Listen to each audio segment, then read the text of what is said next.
And I give the floor now to the Russian Federation. Representative of the Russian Federation, sorry. Thank you, Madam President.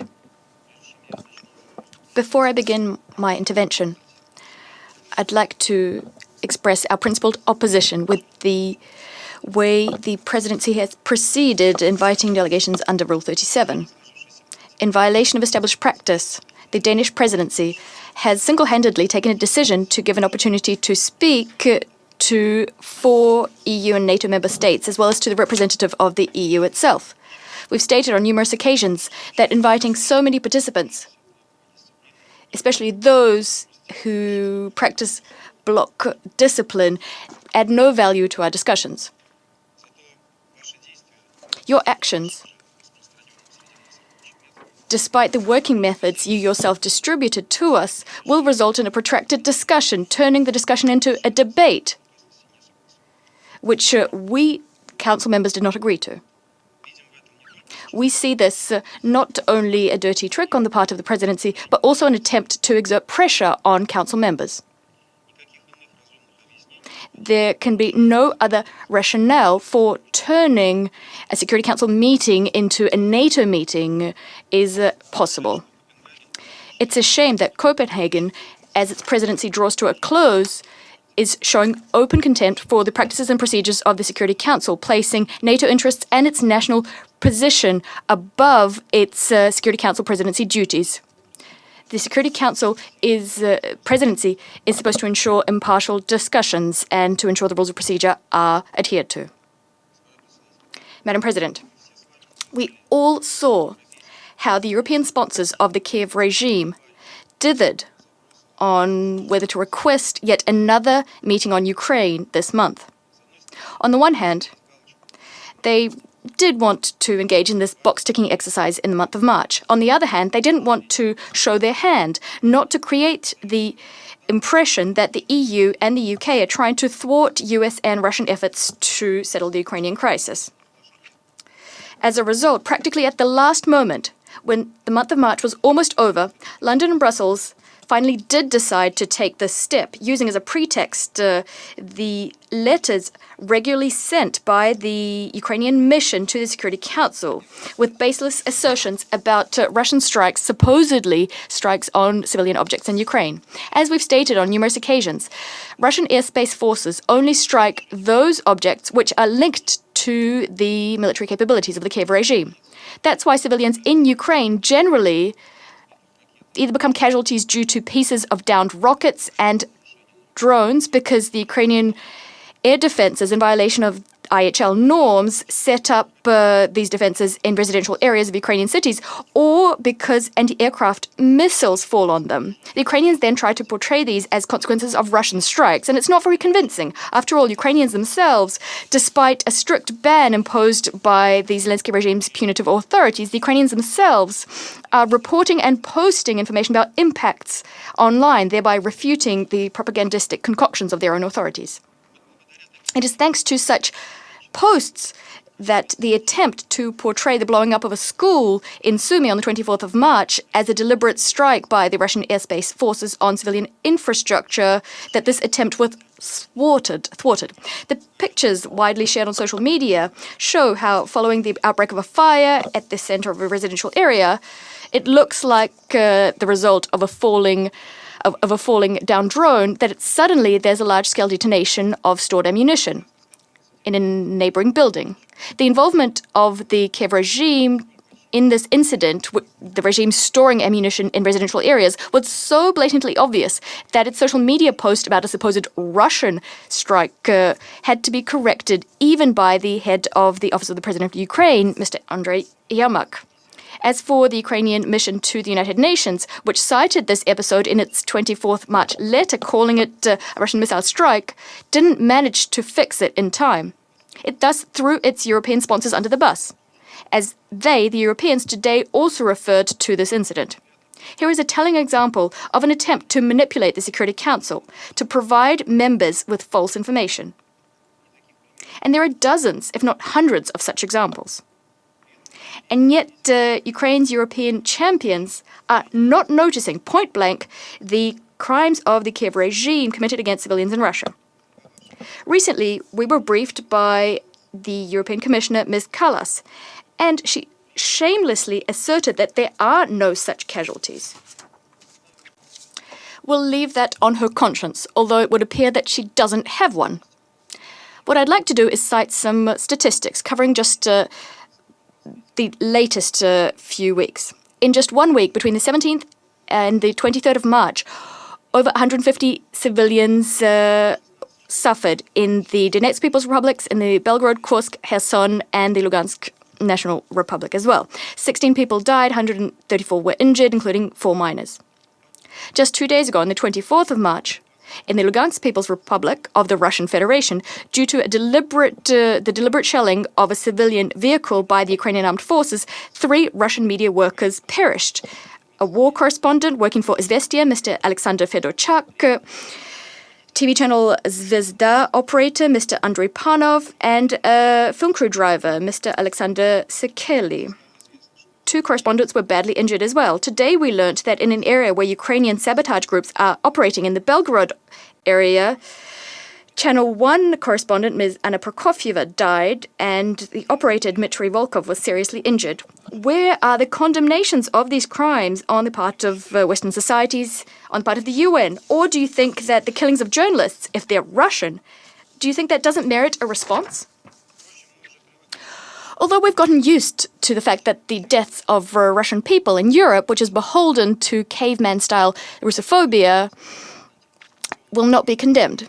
It's not seen as a crime. We all remember that since 2014, when there was an anti-constitutional coup d'etat in Kiev and neo-Nazis and nationalists came to power. Since then, Europe and the West have looked on silently as Russians were burnt alive in Odessa in the trade union house, and throughout the 8 years when the Kiev regime waged war against Russian-speaking civilians in the Donbass. So your unprincipled and selective deafness, ladies and gentlemen, comes as no surprise. That's why we took the situation in hand and over 3 years ago began the special military operation to end the war being waged on fellow Russians by the Kiev regime. Madam President, today, after the new Republican administration entered the White House, led by President Donald Trump, we do have hope of the Ukrainian crisis being at last resolved, seeing lasting and long-term peace reign in Ukraine. All that was necessary was a sensible assessment of the situation and political will. The embodiment of this change, of course, was the adoption by the Security Council on the 24th of February of Resolution 2774, with much gnashing of teeth on the part of our European colleagues. Of course, this is just the beginning. For now, the US and Russia are just looking for the understandings which the entire world is interested in. Our leaders, ministers, and expert teams have resumed talks and have already achieved noteworthy results. Yesterday, following technical level talks in El Riyadh, Russia and the US agreed to begin implementing the Black Sea Initiative. The initiative speaks to the safety of navigation in the Black Sea, non-use of force, and avoiding the use of commercial vessels for military purposes. As we all recall, it is precisely owing to such actions committed by the Kiev regime that the previous similar attempt fell through. To avoid new incidents of this kind, we do intend to have proper controls imposed, i.e. the inspection of such vessels. Moreover, the US agreed to facilitate the resumption of access of Russian agricultural and fertilizer exports to world markets, lowering the cost of ensuring such a maritime trade and broadening access to ports and payment systems for such transactions. It's important to understand that as per the agreement, the initiative will be resumed only after a series of measures are adopted. These are aimed at lifting sanctions on the Russian State Agricultural Bank, Rossellhozbank, and other Russian financial organizations involved in international food and fertilizer trading, including connecting these banks to the SWIFT system. The lifting of a number of other restrictions on Russia is also envisaged. Moreover, Russia and the US agreed to craft measures to implement the agreements entered into by the presidents of both countries on bans on strikes on energy facilities in Russia and Ukraine for 30 days, starting on the 18th of March of this year, with the possibility of extension and also the possibility of withdrawal from the deal in the event of non-compliance therewith by one of the parties. As you know, Russia has been upholding this understanding for over a week now. The same cannot be said about the Zelensky regime. In word, they did seem to agree to the deal. And yet, barely 3 hours after they announced this, the Kiev regime launched 3 drones at energy infrastructure in Stanica Kavkazskaya on the Kuban River. There was crude being pumped into the Caspian Pipeline Consortium system. In the early hours of the 21st of March, there was an explosion at the Suja gas metering station in the Kursk region, through which gas was being pumped to Europe. And this was actually under Ukrainian armed forces control at the time. On the 23rd of March, the UAF conducted a mass artillery strike on an electrical substation in the Zaporizhia region, leaving 11,000 people without electricity. On 24th March, the Kiev regime struck with a drone at a crude pumping station at the Kropotkinskaya station, also belonging to the Caspian Consortium. On the same day, the Kuban branch of the Rosseti Power Company was hit. As a result, power supply was cut off to the Rostovskaya NPP Tihoretskaya. In Lugansk, there was an attack on a gas distribution station in Svatova, and in the Crimea, a drone was down, the aim of which was an underground gas storage facility, the Glebskaya facility. By the way, the Kiev regime tried to attack that same facility again just this morning. Also, the UAF attacked using drones energy facilities in the Bryansk and Kursk regions. In other words, the Kiev, in word, agreed to this energy ceasefire, yet it continues to plan and conduct strikes on Russian energy infrastructure, thus trying to hoodwink both us and the United States. It's plain that in so doing, it's trying to foil any peace agreements, clearly demonstrating the fact that we can't do business with Kiev. The Russian Federation reserves the right to respond should the Kiev regime continue on this destructive course. Madam President, foiling this settlement process launched by Russia and the US, pulling its European allies into a confrontation with the Russian Federation, it's the last hope of the ringleader in Kiev. He, together with his completely and utterly corrupt posse, are trying to cling on to power. As you know, in March, Zelensky's Kursk venture ignominiously ended. To date, 90% of the territory of the Kursk region has been liberated. In August of last year, Ukrainian Nazis invaded it.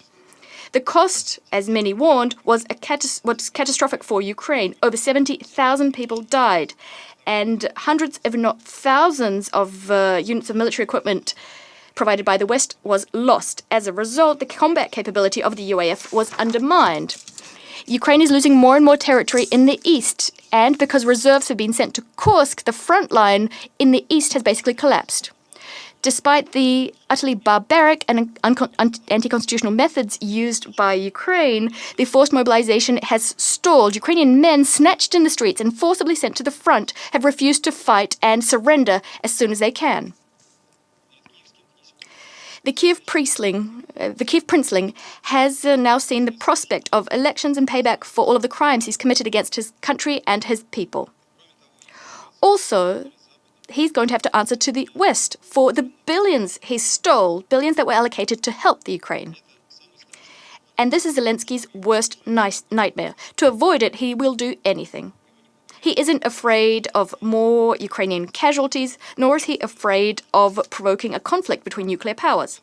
That is why he's desperately maneuvering, lying, deceiving, contradicting himself, clutching at straws to extend the agony of his regime, having turned Ukraine into a concentration camp and into a private military company fighting for illusory Western geopolitical interests.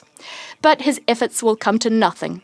A long-term solution will be found to the Ukrainian crisis. Today, thanks to the efforts of the presidents of Russia and the US, there's a real chance of the solution to the crisis being diplomatic. For dozens of thousands, if not hundreds of thousands, of ordinary Ukrainian lives to be saved.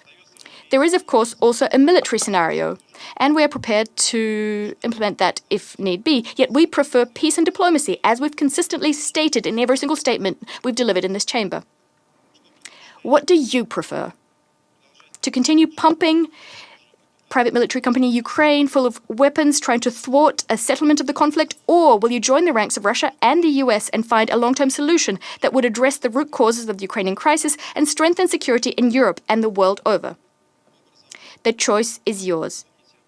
Remember this when the warmongering forces on a rampage in some European countries are going to try and thwart efforts being undertaken by Moscow and Washington when they suggest to the past Ukrainian president to engage in more ventures which have the potential to turn out deadly for the state of Ukraine. I thank you. I thank the representative of the Russian Federation for the statement. And before I give the floor to the next speaker, allow me just to respond to the concerns raised by the Russian Federation about the list of speakers. During the past months, different council presidencies have had the practice of inviting between 4 and 8 Rule 39 and 37 speakers to the briefings on Ukraine. For instance, we had 8 in February, we had 4 in January, and we had 6 in December. So we believe that 7 speakers under Rule 37 and 39, which we invited today, is well within the normal practice of the Council. All of those speakers have on previous occasions requested and have been granted to speak before the Council on this topic. Moreover, it's very much in line with our working methods, as listed in this paper, about an inclusive Security Council. And we have not received any comments to the list of speakers before today's meeting. I now give the floor to the representative of Somalia. Oh, sorry. Yeah, the Russian representative of the Russian Federation has asked for a comment. As you responded to what I said, I will take the opportunity to respond to you. Madam President, referring to bad examples is a terrible practice. It only serves to further undermine your efforts in the seat of the presidency. What's more is, one of the events you referred to, the February event, the event in February, was a ministerial meeting. You know that full well. After all, we're all adults here in the room. Let's not look for childlike justifications for our mistakes. Let's simply recognize the mistakes we make. I thank the representative of the Russian Federation for the statement. The presidency does not have anything to add to this discussion. As mentioned already, the practice of this meeting is well within the already established practice of the Council. And I give the floor to the representative of Ukraine. Thank you, Madam President. I would like to thank Denmark's presidency for convening this meeting. I'm also grateful to ASG Joim Suya for her substantive briefing. Russian Federation continues to terrorize Ukrainian civilians by relentlessly striking critical infrastructure and residential areas across the country with missiles, MLRS, guided bombs, and attack drones, causing widespread death and destruction. Frontline and border regions, particularly Sumy, Zaporizhia, Kryvyi Rih, and Kharkiv, remain under constant Russian attack. Distinguished members of the Security Council, we should focus on Russian actions and not their statements. And the actions are the following.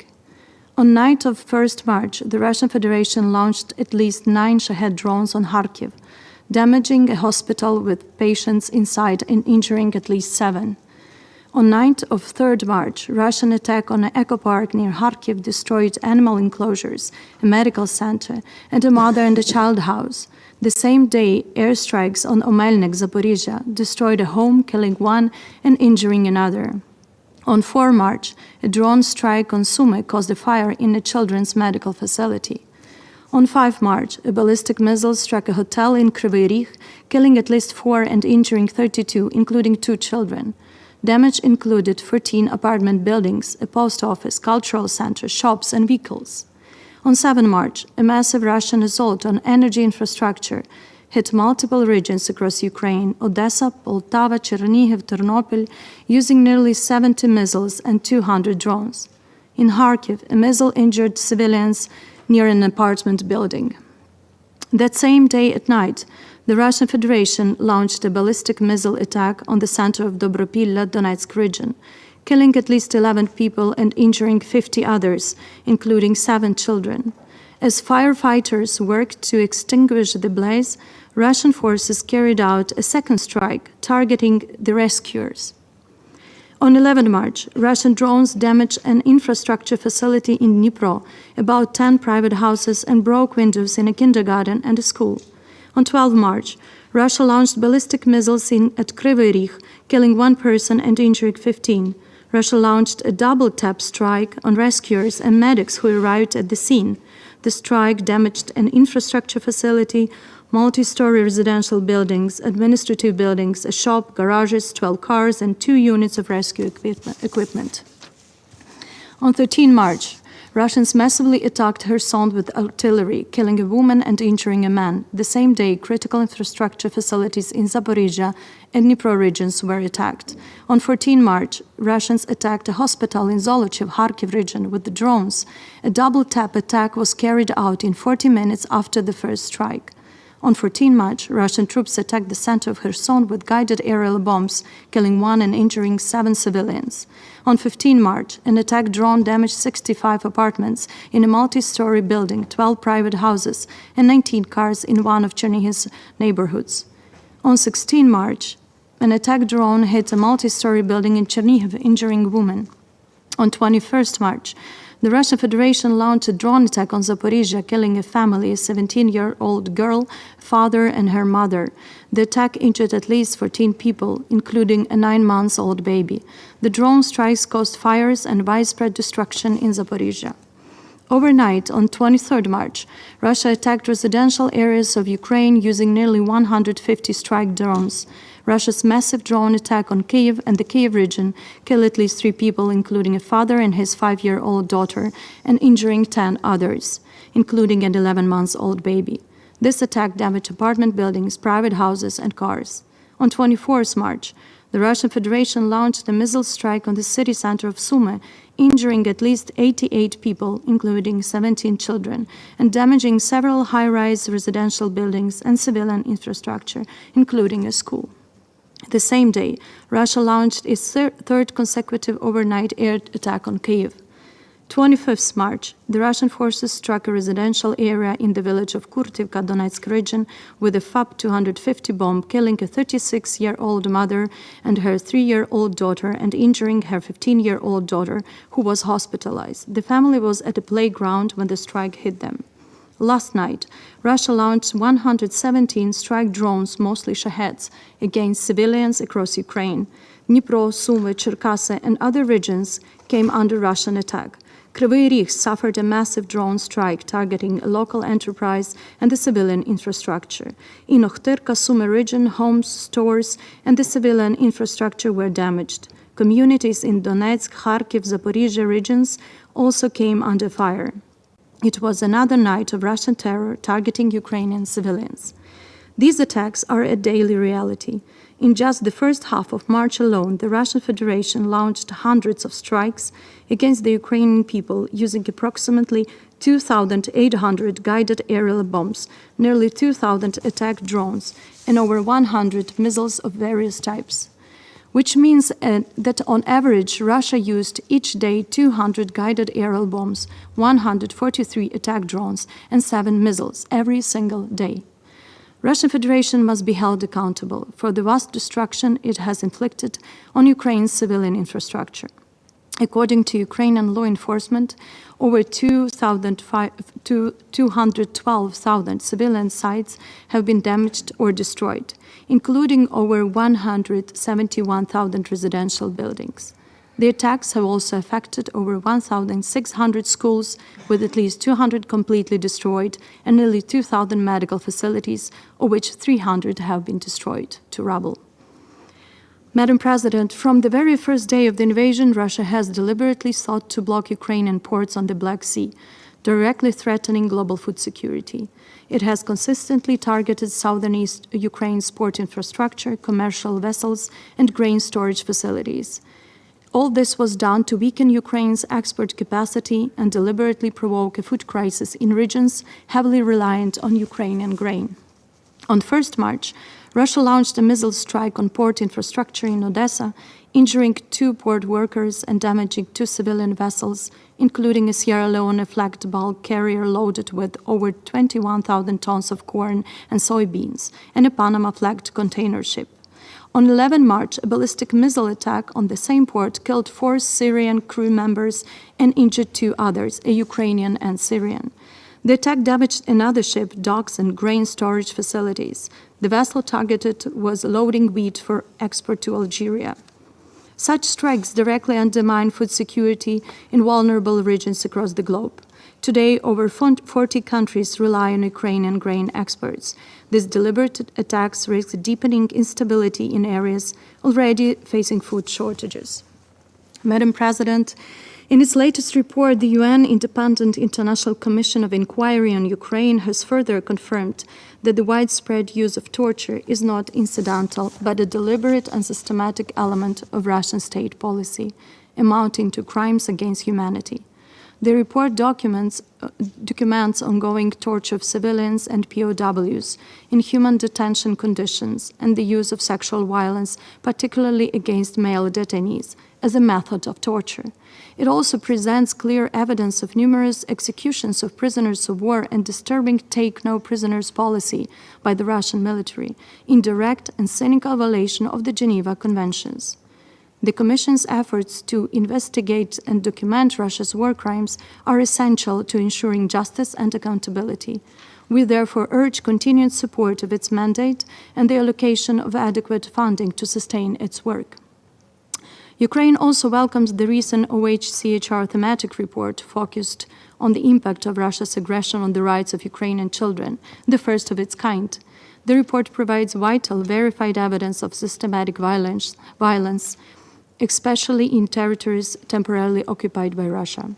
It confirms at least 669 children killed and 1,833 injured due to Russia's use of explosive weapons in civilian areas, and documents the destruction of schools and hospitals, the militarization of children, forced implementation of Russian curricula, suspension of the Ukrainian language, and persecution of families trying to protect their children's rights to education. Particularly alarming are the forcible transfers and deportation of Ukrainian children to Russia and Belarus, the illegal change of their citizenship, and efforts to erase their Ukrainian identity. Ukraine urges all relevant UN mandates to continue the critical monitoring and reporting work. We call on the international community to act on these findings, ensuring accountability and supporting the return of deported children through initiatives such as the Bring Kids Back UA platform and the International Coalition for the Return of Ukrainian Children. On 20 March, we saw one more Kremlin's decree which provides for the forced expulsion of Ukrainian citizens living in the temporarily occupied territories and in the territory of Russia, without so-called legal grounds.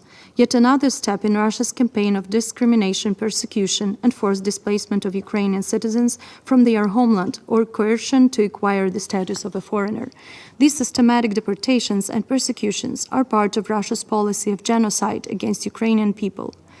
Responsible for the crime of aggression, war crimes, and crimes against humanity must be brought to justice.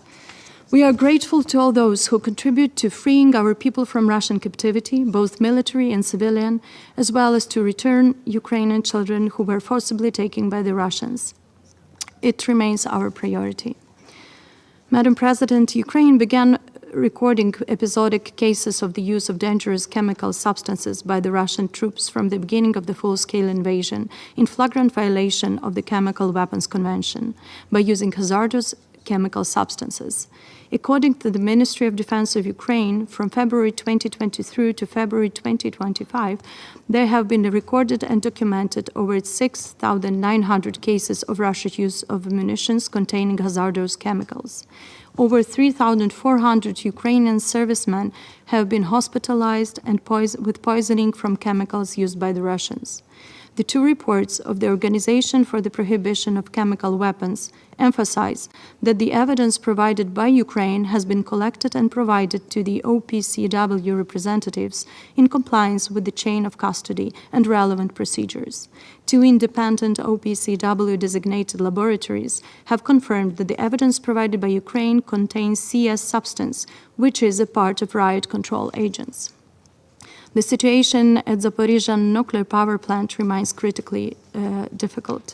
The Russian Federation continues to ignore the UNGA Resolution 78/316, safety and security of nuclear facilities of Ukraine, including the Zaporizhzhia nuclear power plant, and IAEA General Conference and Board of Governors resolutions on nuclear safety and security in Ukraine. The only way to ensure nuclear safety and security is the complete withdrawal of the Russian Federation's troops and other unauthorized personnel from the ZNPP facilities, and the return of the plant to the full sovereign control of Ukraine. Madam President, Ukraine welcomes President Trump's continued efforts to end Russia's aggression against Ukraine and restore a just and lasting peace. We welcome American mediation and advancing this process. We are grateful to Saudi Arabia for hospitality and facilitation.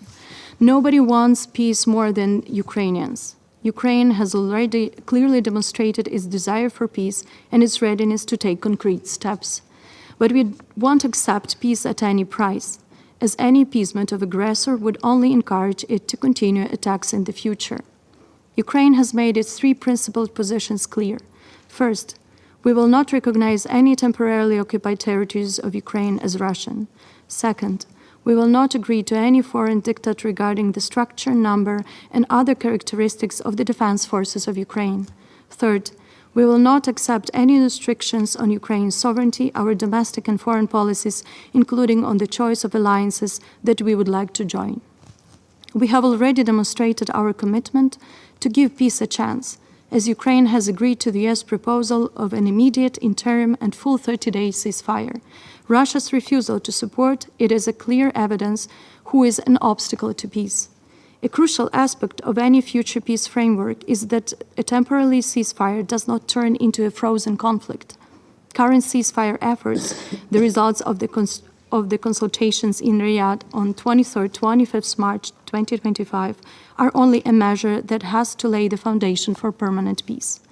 Ukraine and the United States have agreed to a ceasefire regarding energy facilities. We believe that such a ceasefire took effect at the moment when the relevant statement was published following the Ukrainian-US meeting. Ukraine and the United States also agreed on a ceasefire in the Black Sea, which applies not only to civilian shipping but also to ports. We believe that the agreement on the sea does not extend to Russian warships. If Russian warships currently concentrated in the eastern part of the Black Sea enter our territorial waters, Ukraine will consider this as a threat and will exercise our right to self-defense. We continue working closely with our American and European partners to achieve a comprehensive, just, and lasting peace with real security guarantees for our people. Madam President, Moscow speaks of peace while launching brutal strikes almost daily on densely populated residential areas in major Ukrainian cities. Instead of making hollow statements about peace, Russian Federation must stop bombing Ukrainian cities and end its war against civilians. Everyone should focus on Russian actions, not their statements.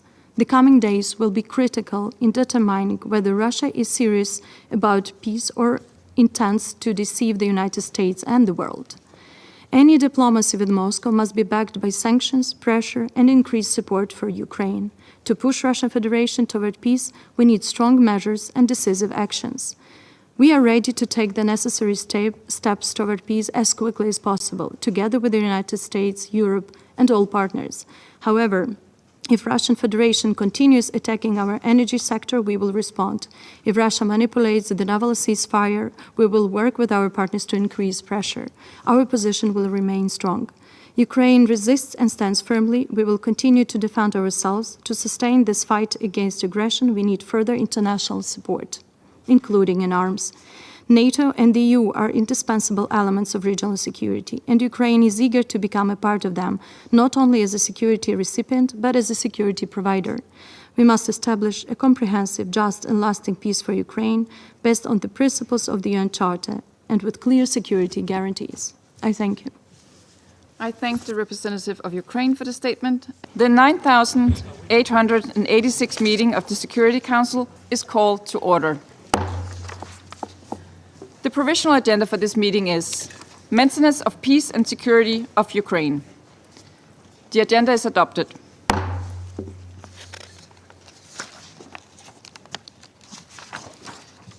In accordance with Rule 37 of the Council Provisional Rules of Procedure, I invite the representatives of Finland, Lithuania, Poland, Romania, and Ukraine to participate in this meeting. It is so decided. In accordance with Rule 39 of the Council's Provisional Rules of Procedure, I invite Ms. Joyce Msuya, Assistant Secretary General for Humanitarian Affairs and Deputy Emergency Relief Coordinator, to participate in this meeting. It is so decided. In accordance with Rule 39 of the Council's Provisional Rules of Procedure, I also invite the following to participate in this meeting: His Excellency, Mr. Stavros Lambrinidis, Head of the Delegation of the European Union to the United Nations, and His Excellency, Mr. Paul Beresford-Hill, Permanent Observer of the Sovereign Order of Malta to the United Nations. It is so decided. The Security Council will now begin its consideration of item 2 of the agenda. I now give the floor to Ms. Joyce Msuya.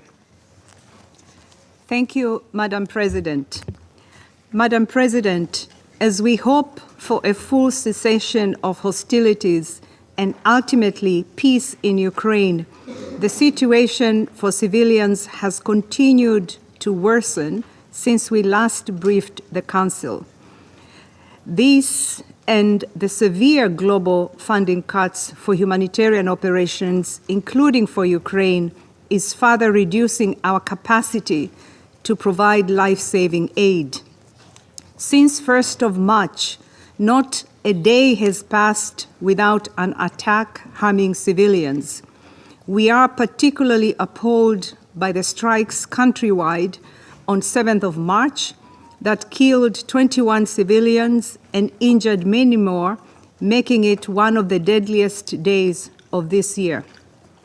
Violence continued last week, claiming the lives of dozens of civilians and injuring hundreds more across northern, central, eastern, and southern Ukraine. The regions of Sumy, Odessa, Dnipro, Donetsk, and Kharkiv were hit especially hard, with widespread damage to homes, shops, warehouses, and vehicles. On 21st of March, a family of 3, a mother, father, and daughter, were killed in a drone attack in Zaporizhia city. On 24th March, local authorities report nearly 100 civilians, including more than 20 children, were injured during a massive attack in Sumy city. We welcome the announcements of an energy infrastructure ceasefire, as well as negotiations to ensure safe navigation in the Black Sea.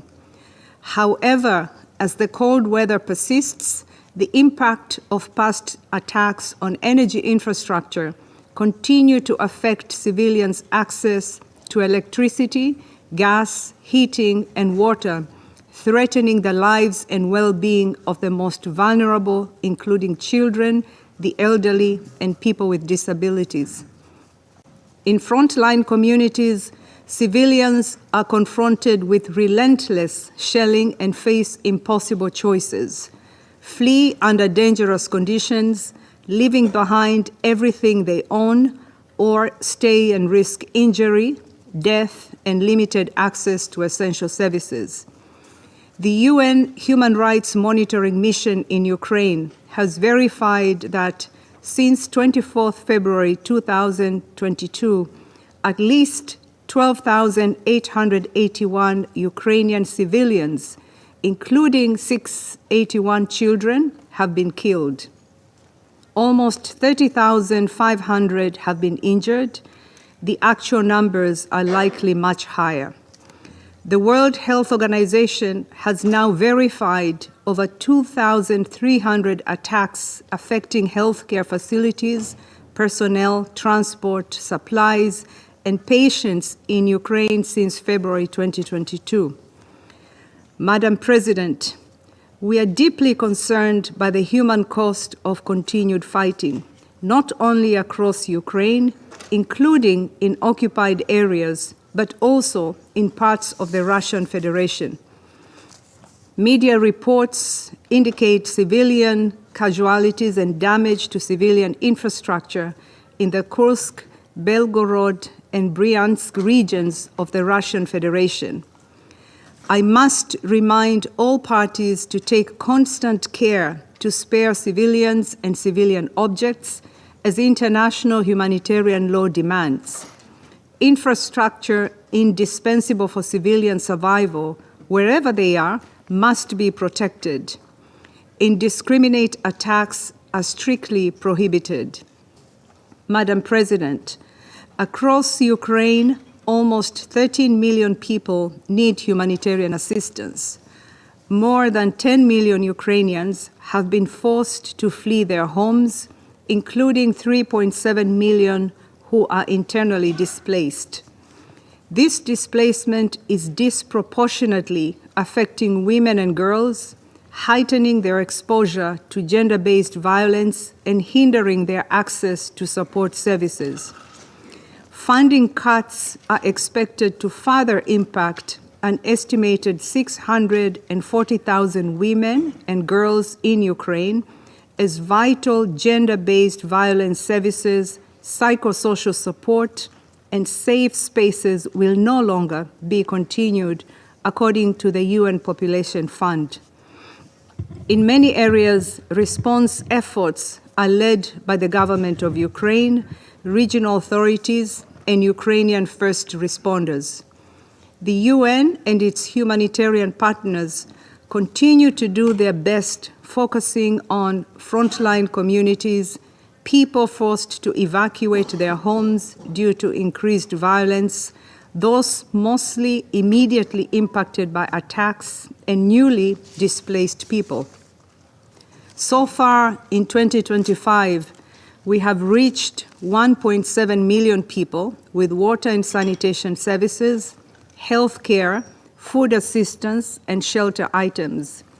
We have also delivered critical supplies to nearly 20,000 war-affected civilians in frontline communities through 14 interagency convoys. Some 660 humanitarian organizations, led by local NGOs, work amidst tremendous insecurity to provide civilians with the services and supplies they need to sustain their lives. Sadly, they have not been spared in this conflict. Already this year, 7 humanitarian workers have been injured in line of duty. Attacks also damaged humanitarian assets and facilities in the Kharkiv, Odessa, Zaporizhia, Mykolaiv, and Sloviansk regions, further hampering the response. Humanitarians, their facilities and assets must be protected and humanitarian relief operations facilitated. We are grateful to the donors who have so far provided 17% of the $2.6 billion needed for the 2025 Ukraine Humanitarian Needs and Response Plan. This has enabled us to address the most immediate impacts of the conflict and provide life-saving assistance. Recent funding cuts have led to a reprioritization of Ukraine response efforts that will be announced in the coming weeks. Continued financial support will be essential to maintain operations. Madam President, we are extremely concerned about the estimated 1.5 million civilians requiring assistance in parts of Donetsk, Kherson, Luhansk, and Zaporizhia regions under occupation by the Russian Federation. We remain unable to reach these people at any adequate scale. As we have said before, international humanitarian law requires all parties to allow and facilitate the swift and unimpeded delivery of humanitarian relief to civilians in need and ensure that humanitarian personnel have the necessary freedom of movement to perform their duties. We welcome further engagement with the parties to allow us to deliver aid safely to those in need wherever they are. Madam President, here is what we need from the international community. 1, insistence on compliance with international humanitarian law to protect civilians and civilian objects, including humanitarians, and ensure unimpeded humanitarian access to people in need. 2, funding to save as many lives as we can and sustain humanitarian operations in this complex and dangerous environment. And 3, an end to this war, and until then, sustained efforts to ensure that humanitarian needs are a central part of discussions on a pause in fighting or longer-term agreement. Thank you, Madam President. I now give the floor to those council members who wish to make statements. I give the floor to the representative of France. Merci, Madame. Thank you, Madam President. I wish to thank the Assistant Secretary-General, Ms. Joyce Masuya, for her briefing. It confirms that Russia continues to engage in military operations against Ukraine in flagrant disregard of IHL. The briefing that you have just issued, Madam Assistant Secretary-General, bears witness to the humanitarian disaster that has occurred over the last 3 years as a result of the war of aggression launched by Russia in violation of the UN Charter. Indiscriminate attacks have caused many victims among the Ukrainian civilian population. As you said, according to the High Commissioner for Refugees, 3.7 million people are thought to have been displaced within the country. Almost 7 million have sought refuge in Europe and elsewhere. Ukrainian children are paying a high price. Many of them have been deported to Russia. There they've been subjected to forced re-education practices. Elder persons and handicapped people, as well as women, are disproportionately affected by the Russian aggression. Russia has destroyed 2/3 of the productive capacity of Ukraine's energy grid. The suffering of the Ukrainian people have become more acute in recent days, as you were saying. Russia, including in Kiev and Odessa, has staged strikes against energy infrastructure and civilian objects, including hospitals, schools and residential buildings. These indiscriminate strikes rather demonstrate the gaping disconnect that there is between Russia's words and actions. They said that they were ready for a partial ceasefire on energy infrastructure a few days ago. The deliberate targeting of civilians and civilian objects is a violation of international humanitarian law. These acts must cease immediately, regardless of any ceasefire, whatever its scope. We condemn these attacks. Madam President, Russia must demonstrate its desire for peace. Russia cannot claim that it is ready to establish a partial truce, while at the same time it continues to relentlessly shell Ukrainian civilians. Ukraine agreed immediately to a proposal for an immediate, comprehensive and unconditional ceasefire as proposed by the US during the meeting in Jeddah on the 11th of March. France hails this progress, just as we support all efforts that could help to move towards a just and lasting peace. And yet, far from demonstrating that Russia genuinely desires peace, Russia continues day after day to strike Ukrainian territory, including civilian targets, as I was saying, and every day there are new victims. There is a moratorium on energy infrastructure and the announcement of a Black Sea truce. That is a step in the right direction, but is not enough in terms of establishing a lasting ceasefire and must be followed up by action. Madam President, it is to build this just and lasting peace that France, with its European Union partners, will continue to stand at Ukraine's sides. Since the 24th of February 2022, we've chosen to provide political support and humanitarian aid to the Ukraine. On January 1st, 2025, that support stood at €436 million and was support extended alongside that of UN agencies, international organizations and NGOs. We've also provided military support to Ukraine to help it exercise its right to self-defense, as enshrined in Article 51. This military support is designed to enforce law, to bring down an illegal war, as it has been termed by the ICJ. On the 16th of March, and ever since, the ICJ has called upon Russia to immediately suspend its military operations on Ukrainian territory. Ukraine must be able to defend itself, to be placed to engage in negotiations which will lead to a just settlement of the conflict. The European Council on the 20th of March reaffirmed the EU's determination to continue to support Ukraine and its population with comprehensive support. Ukraine is a sovereign nation and must be able to participate in negotiations which determine its fate. Nothing concerning Ukraine must be decided upon without Ukraine. Nothing that could possibly jeopardize Europe's security will be decided upon without Europeans being at the table. Security guarantees that are robust, which deter future aggressions, must be made available to Ukraine. France will remain engaged to achieve a just, lasting peace rooted in the principles of the Charter. These principles include the sovereign equality of states and respect for their territorial integrity, and they were reaffirmed by the General Assembly in 2 resolutions adopted on the 24th of February. These essential principles must continue to guide our efforts to achieve a just and lasting peace. Until we do that, the international community must continue to provide Ukraine with the humanitarian aid it needs. I thank you. I thank the representative of France for the statement, and I'll give the floor to the representative of Panama. Muchas gracias. Thank you very much, Madam President. Panama thanks the Presidency for convening this meeting to discuss the humanitarian situation in Ukraine. We also thank the Assistant Secretary General for Humanitarian Affairs, Ms. Joyce Masuya, for her invaluable briefing. She is also, of course, the Deputy Emergency Relief Coordinator. Moreover, we recognize the presence of the representatives of delegations of Ukraine, Lithuania, Poland, and from the European Union.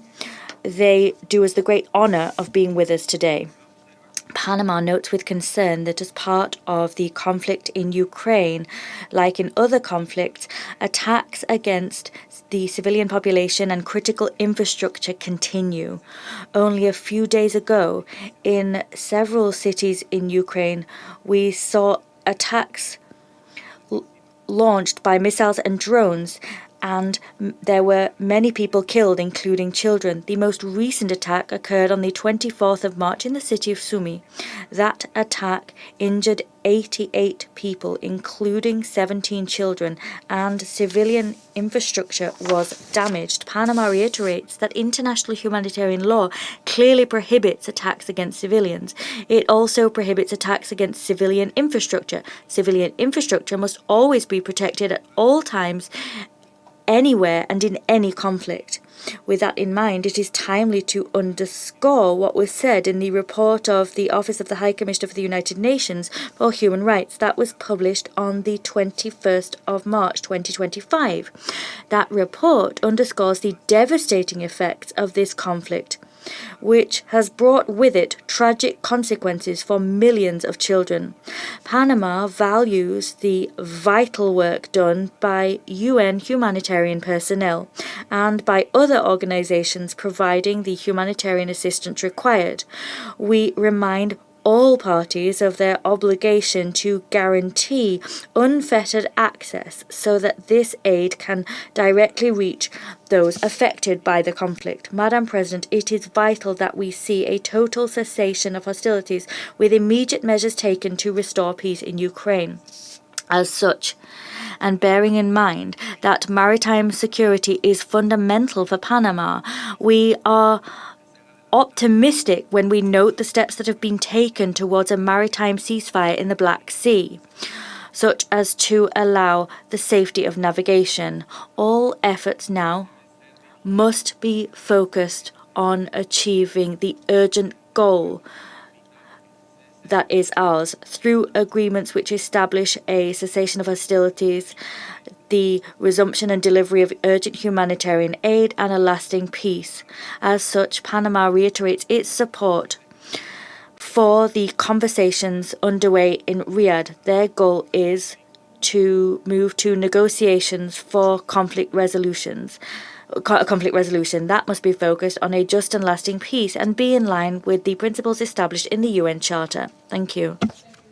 Of Panama for the statement, and I give the floor now to the representative of Guyana. Thank you, Madam President. I thank ASG Masuya for the important updates provided and welcome the participation of the representatives of Ukraine, Lithuania, Poland, Romania, Finland, the European Union, and the Sovereign Order of Malta in today's meeting. Madam President, we take positive note of the intensification of efforts to bring about a permanent and sustainable ceasefire in Ukraine, and the announcement yesterday that an agreement has been reached on Black Sea navigation. Guyana has long emphasized the importance of dialogue and diplomacy in the international response to the war in Ukraine and commends the architects of these and other peace initiatives for their foresight and dedication. Even as we celebrate the modest breakthroughs, we continue to be reminded of the urgent need to bring this war to an immediate and permanent end.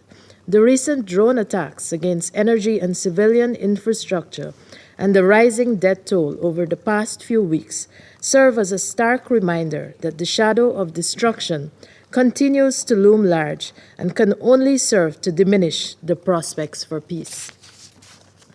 This is a critical time where the slightest misstep could doom millions of Ukrainian and Russian citizens to even more bombardment and displacement, a time that we, the international community, must rise to the occasion and deliver on the promise of peace. With this in mind, and against the backdrop of widening humanitarian needs on the ground, Guyana calls upon the parties to engage in good faith in the ceasefire negotiations, uphold their obligations under international humanitarian law, and put the interests of their populations first. We also continue to underscore that lasting and sustainable peace cannot be achieved at the expense of international law. The parties, therefore, must commit themselves to achieving a lasting peace based on international law and with full respect for the sovereignty and territorial integrity of Ukraine. Madam President, it has been said many times in this chamber that peace achieved through the use of force is not sustainable. Guyana supports those who work for peace, applying the tools of dialogue and diplomacy to bring about a peaceful and lasting settlement to this war. We call on all member states to support those efforts, including by implementing the relevant resolutions of the UN General Assembly and the Security Council. I thank you. I thank the representative of Guyana for the statement, and I give the floor to the representative of Slovenia. Thank you, Madam President. I would like to thank Assistant Secretary General Masuya for her briefing. The death and destruction caused by this war are tremendous. We heard from Assistant Secretary General Masuya about numbers: 12,000 civilians killed, 30,000 civilians injured. The total estimate cost of reconstruction is assessed at almost 500 billion euros.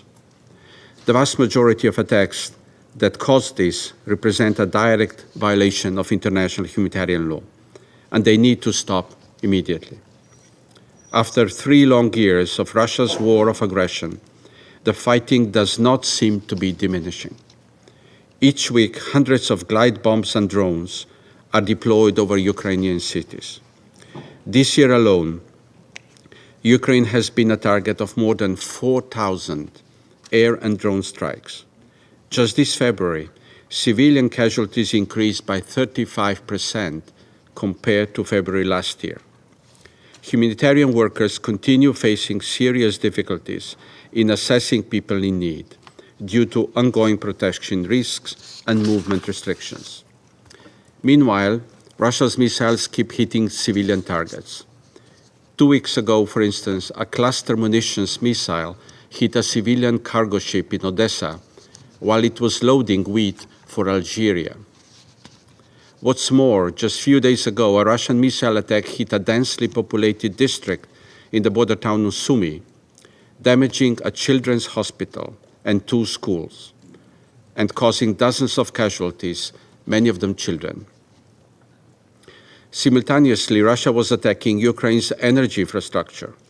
Slovenia is gravely concerned with the drone strike on the Chernobyl nuclear power plant protective shield, bringing us once more inches away from a nuclear accident. Such an event would have catastrophic consequences for Ukraine and the wider region. This Council should make every effort to prevent it from happening. Madam President, these attacks must stop. The killing needs to stop. Ukraine needs peace, and the whole of Europe needs peace. We have only one ask in relation to this, that the peace be in line with the UN Charter. Slovenia welcomes efforts of the United States to launch peace negotiations between Ukraine and Russia, and the proposal for a ceasefire and moratorium on attacks in the Black Sea. We remain hopeful this is the first step towards a verifiable and lasting cessation of hostilities that will lead to enduring peace in Ukraine. We obviously still have some lengths to go, and we hope that also in this chamber we will soon hear the language of peace and diplomacy. There has never been any other option for Slovenia but to advocate for peace, a path to peace. We will continue working in this Council and elsewhere towards a comprehensive, just and lasting peace between Ukraine and Russia. Slovenia wants peace and a sense of security to return to Europe. Thank you. Representative of Slovenia for the statement. I now give the floor to the representative of Algeria. Shukran. Thank you, Madam President. Allow me at the outset to thank Ms. Joy Msuya for her valuable briefing. Madam President, more than 3 years ago, for more than 3 years, the repercussions of the Ukraine-Russian war continue to affect both parties, the region, and the international community as a whole. Unfortunately, we continue to witness huge losses in innocent, unarmed civilians and an ongoing deterioration of the humanitarian situation. Civilian infrastructure has been destroyed, leaving no choice to civilians but to migrate in search of a safe place for their families or seek refuge in other countries to ask them for help and security. This conflict did not only impact the peoples of the region, its repercussions were felt around the world, especially in developing countries, which are now facing unprecedented energy and food crises. Despite this situation, which continues to cause grave concern, we note with satisfaction the new dynamics in recent days, seeking to launch a political dialogue to end the war. We continue to firmly believe that continuing to escalate is futile and does not bring peace to any party.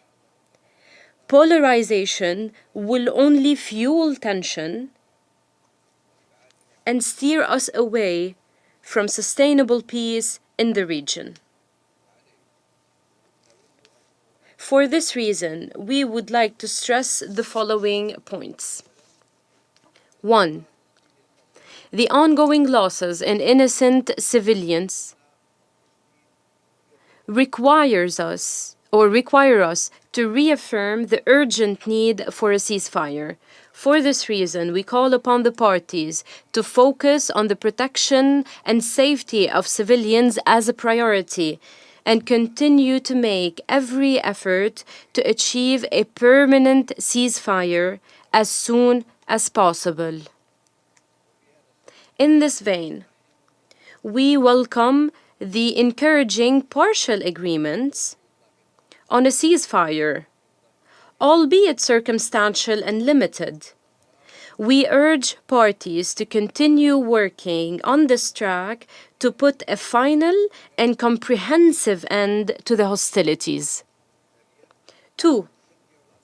We encourage parties to seize the current opportunity and engage in a serious and constructive dialogue to find a just durable, and peaceful solution to the conflict, a solution that is based on the purposes and principles of the UN Charter and that takes into account the legitimate security concerns of both parties.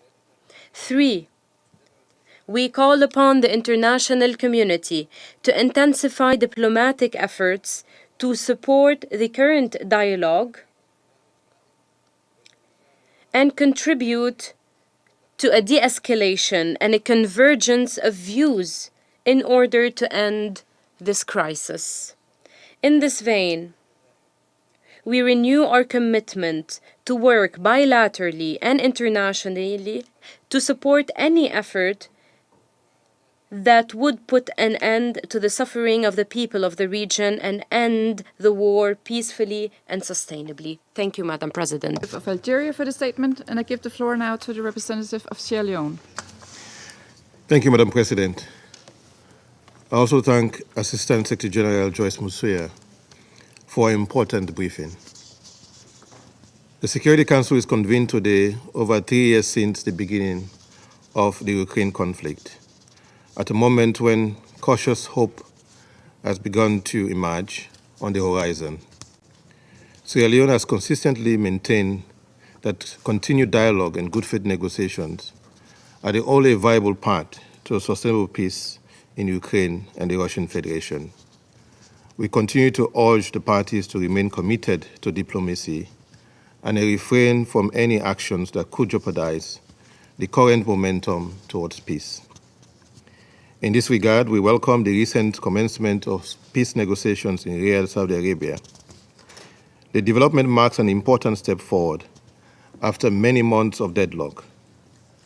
Sierra Leone acknowledges the efforts of the United States for facilitating the negotiations.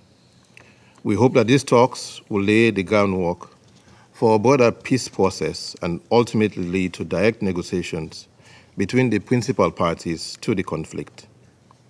It is imperative that all sides engage in these talks sincerely and constructively with a genuine commitment to achieving a just and lasting resolution.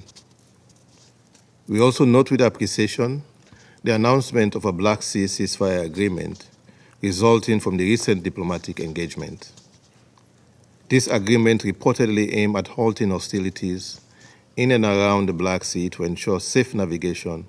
It's a welcome development that can reduce violence and improve maritime security, including the continued flow of essential goods. While we acknowledge this progress, further clarity on the agreement terms and robust confidence-building measures are needed. Such steps will help guarantee that all parties uphold their commitment and will foster the trust necessary to make the ceasefire durable. We hope this confidence gain can pave the way for broader de-escalation beyond the Black Sea region. Madam President, notwithstanding these diplomatic developments, Sierra Leone remains deeply concerned by the continued attacks, including on Ukraine's energy infrastructure, in particular missile and drone strikes targeting power plants, electricity grids, and other critical facilities across Ukraine. These assaults have devastated Ukraine's energy capability, with reports indicating that over 60% of the country's power-generating infrastructure has been damaged or destroyed, leaving millions of civilians in darkness and cold. The resulting widespread outages cut off heating, water supply, telecommunications, and healthcare for countless families. Deliberate attacks against civilians and civilian infrastructure are prohibited under international humanitarian law, and we call for a halt of these strikes and full compliance with obligations to protect civilian life. The humanitarian situation in Ukraine is growing more dire with each passing day of the conflict. The toll on the civilian population is staggering. As briefed and according to United Nations report, more than 12,000 civilians have been killed and nearly 13,000 injured since the war began in February 2022. In addition to this horrific loss of life, nearly 1/3 of Ukrainians have been displaced from their homes, with over 6 million people have fled as refugees to neighboring countries and millions more are internally displaced within Ukraine. Many civilians now endure severe hardships, especially after a bitter winter that has only compounded their suffering. In communities devastated by fighting and power shortages, families lack consistent access to electricity, heat, clean water, and medical care. Vulnerable groups, children and the elderly, and persons with disabilities are particularly at risk in these conditions, facing the harshest impact of the cold and disruption of essential services. The impact of the conflict on children has been particularly troubling. Trauma affecting children who are subjected to constant shelling and bombing is compounded by grief from the loss of loved ones, separation from family, friends, and family routines, and prolonged displacement and abduction from their homes. Tragically, data from OCHA indicates that at least 669 children were killed and 1,833 injured in Ukraine from 24th February 2022 through 31st December 2024, as well as 27 children killed and 137 injured in the Russian Federation over the same period. Just 3 months into 2025, casualty rate for children has significantly risen, with reports that more children have been killed and injured over the past 5 days in Ukraine than during the entire month of January. OCHA has concluded that, and I quote, "Children have been particularly affected by violations of international human rights law and international humanitarian law, including summary executions, arbitrary detention, conflict-related sexual violence, torture, and ill treatment." End of quote. The magnitude of this crisis demands a coordinated and urgent humanitarian response. Sierra Leone calls on the international community, donors, and humanitarian organizations to work closely together to alleviate the suffering of the Ukrainian people. We welcome the continued efforts of United Nations agencies and other humanitarian organizations on the ground. We emphasize the need to fully fund and implement the UN Humanitarian Response Plan for Ukraine. This plan aims to assist roughly 14 million people with food, shelter, and medical services and other essential aid, yet it still faces significant funding gaps. We echo the urgent appeal of OCHA for increased support to close these gaps so that life-saving assistance can reach all those in need. Madam President, looking towards the prospect of peace and recovery, Sierra Leone underscores that the process must be inclusive and people-centered. All relevant stakeholders should have a voice in shaping Ukraine's future, including the relevant regional actors. In particular, we stress the importance of meaningful participation of women and youth in all peace efforts and post-conflict recovery initiatives. In closing, Sierra Leone reaffirms its unwavering commitment to the principles enshrined in the United Nations Charter, in particular, the sovereignty, independence, and territorial integrity of Ukraine within its internationally recognized borders. The Security Council has a vital role to play in upholding these principles, in protecting civilians, and in promoting a peaceful resolution of this conflict. In supporting ceasefires and peace agreements, this Council should ensure that they are guided by the principles of the UN Charter, as well as decisions of the Security Council and the General Assembly.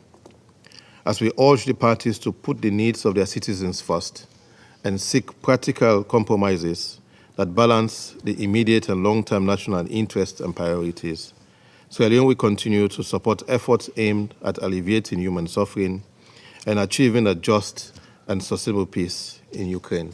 I thank you. I thank the representative of Sierra Leone for the statement. I give the floor now to the representative of Greece. Thank you, Madam President. At the outset, I would like to thank Assistant Secretary General Msuya for her briefing. Madam President, the war following Russia's invasion of Ukraine is now in its 4th year. Russia has not heeded repeated calls by the international community, consolidated in multiple General Assembly resolutions, to end its military operations, respect the sovereignty and territorial integrity of Ukraine, and withdraw its forces from its internationally recognized borders. As a direct consequence, the Ukrainian people continue to suffer, while this war has far-reaching repercussions affecting regional and global security. The window for a peaceful settlement has been opened in recent weeks, but more needs to be done to achieve a just, comprehensive, and lasting peace.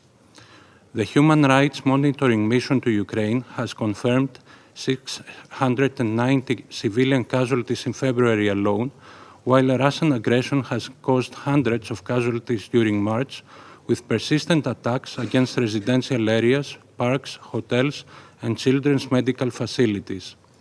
Massive attacks against Ukraine's energy infrastructure in several regions have also taken place by using ballistic missiles, Shahed UAVs, and other combat drones, while attacks against commercial vessels in the Black Sea exacerbate food insecurity.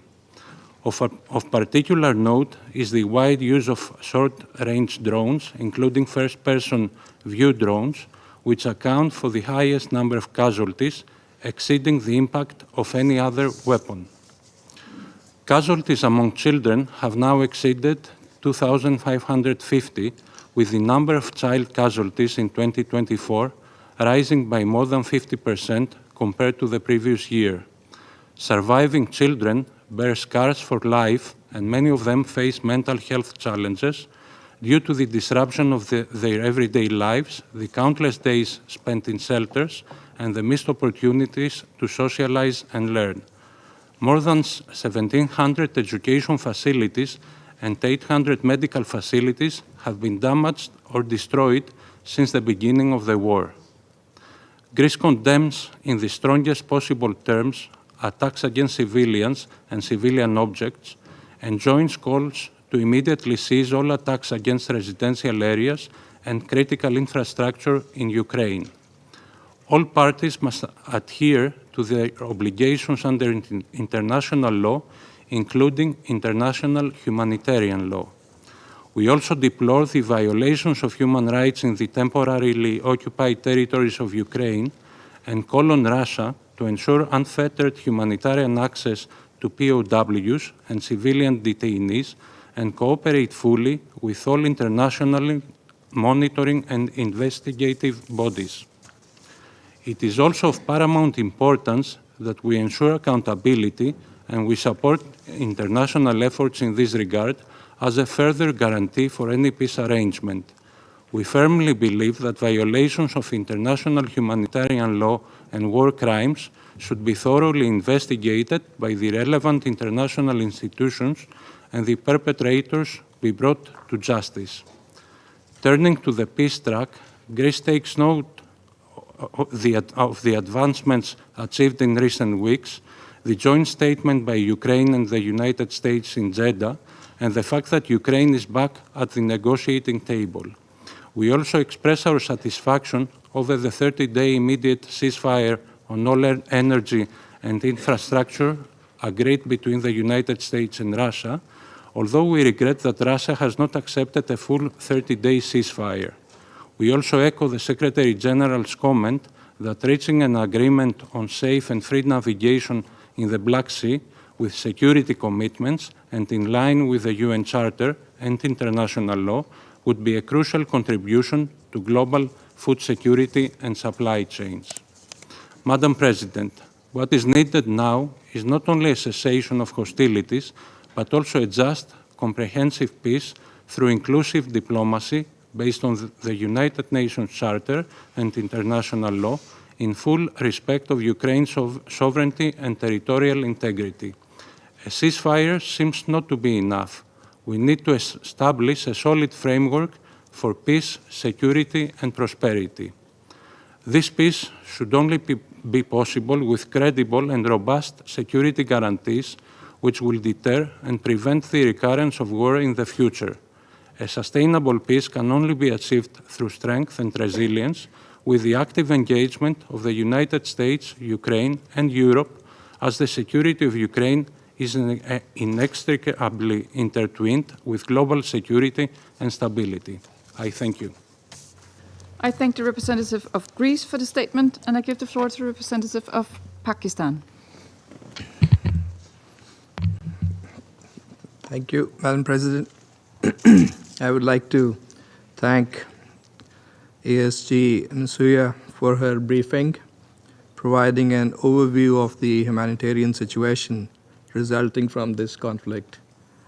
We also take note of her call for cessation of hostilities and an end to this conflict. We also welcome the participation of Ukraine and other European members in this meeting. Madam President, Pakistan is deeply concerned by this conflict that has caused immense human suffering and massive damage to infrastructure, economy, and society. It has had vast consequences for the global economy and particularly for the developing countries. Pakistan's position on this and other conflicts is based on adherence to the principles of the UN Charter, self-determination for peoples, respect for sovereignty and territorial integrity of states, and non-acquisition of territory by the threat or use of force. Consistent with the Charter, states must also implement international agreements and abide by their respective obligations, and also respond to the legitimate security interests of all states. Madam President, in the context of today's meeting, I would like to make the following points. First, the conflict in Ukraine, which has now entered its fourth year, has taken a heavy toll on the civilian population. This is highly regrettable. Every human life matters and is not merely a number. Second, the protection of civilians and civilian infrastructure is an obligation under international law and international humanitarian law, and must be fully and consistently respected by all parties. Third, for a humanitarian response to be effective and responsive to the needs of the affected population, it is vital that access and protection of humanitarian workers be ensured. The parties are under obligation to ensure conditions that allow unimpeded access for the humanitarian workers while ensuring their protection. Fourth, the Third Geneva Convention related to treatment of prisoners of war is binding on all parties to the conflict.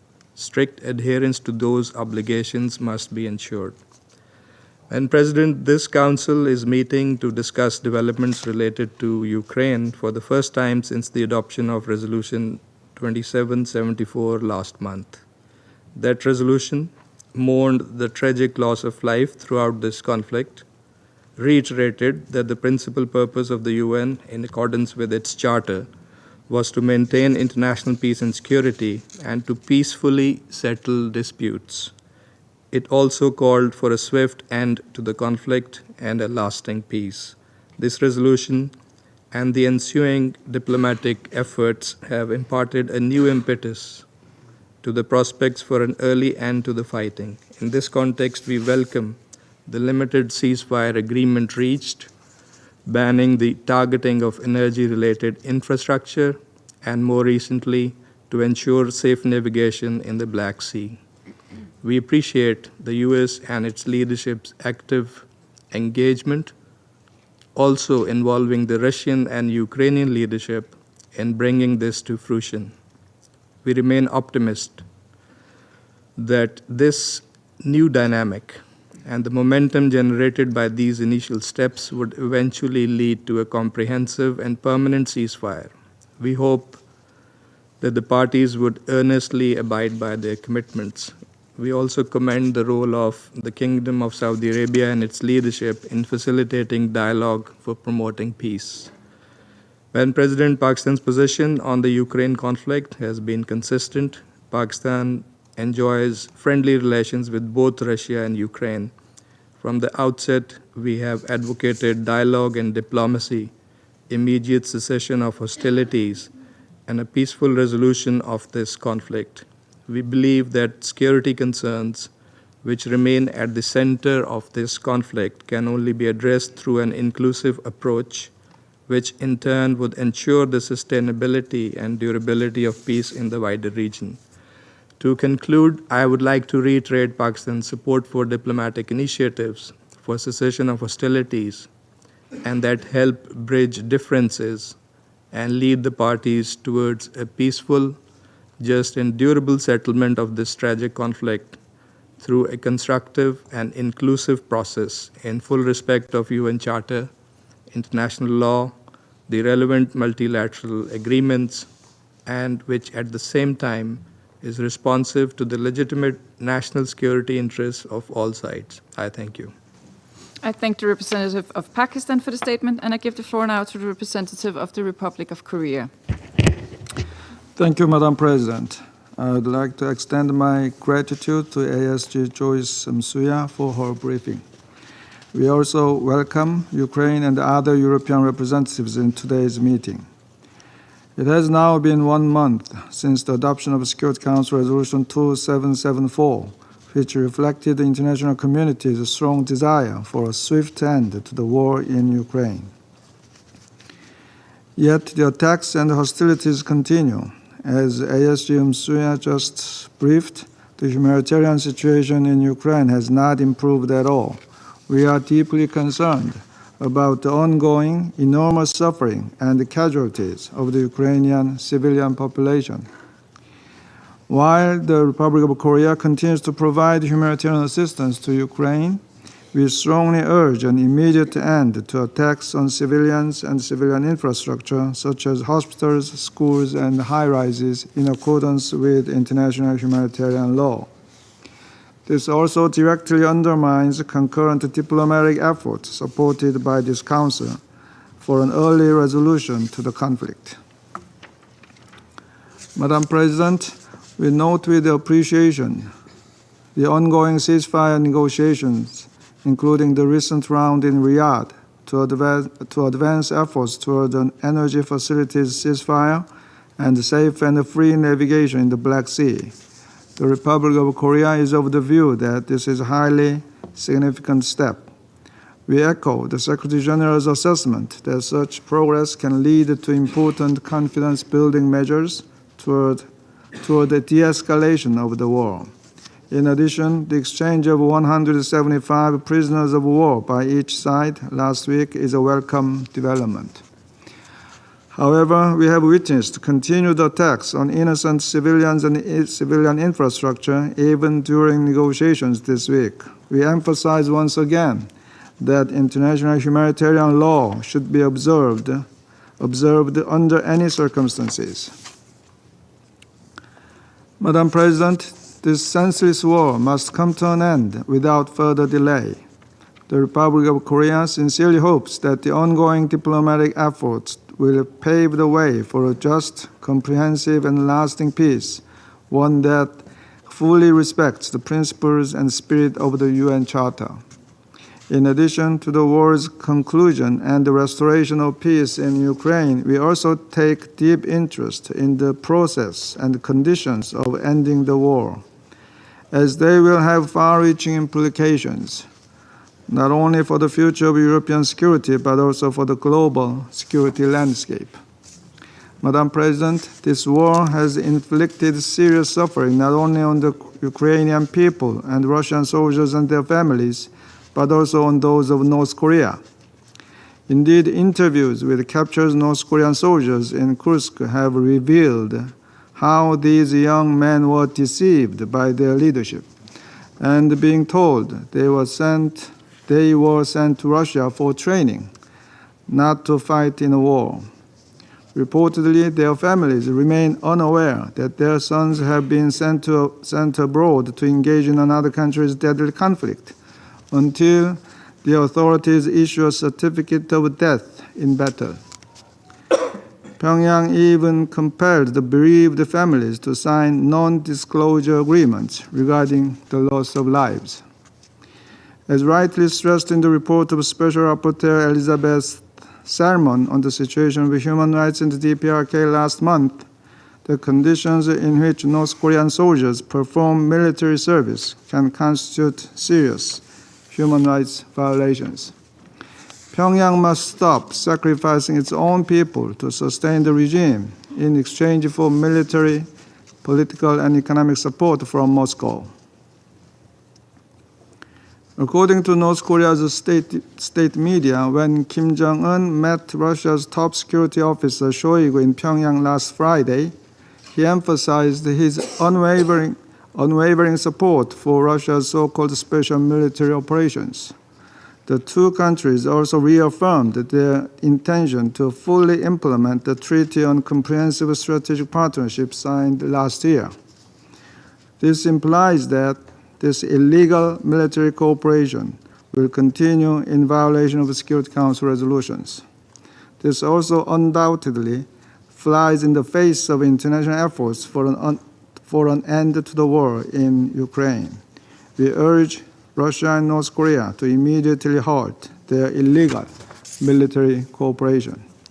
In conclusion, Madam President, the Republic of Korea will continue to cooperate with the international community for the restoration of peace and the post-war construction in Ukraine. I thank you, Madam President. I thank the representative of the Republic of Korea for the statement, and I now give the floor to the representative of China.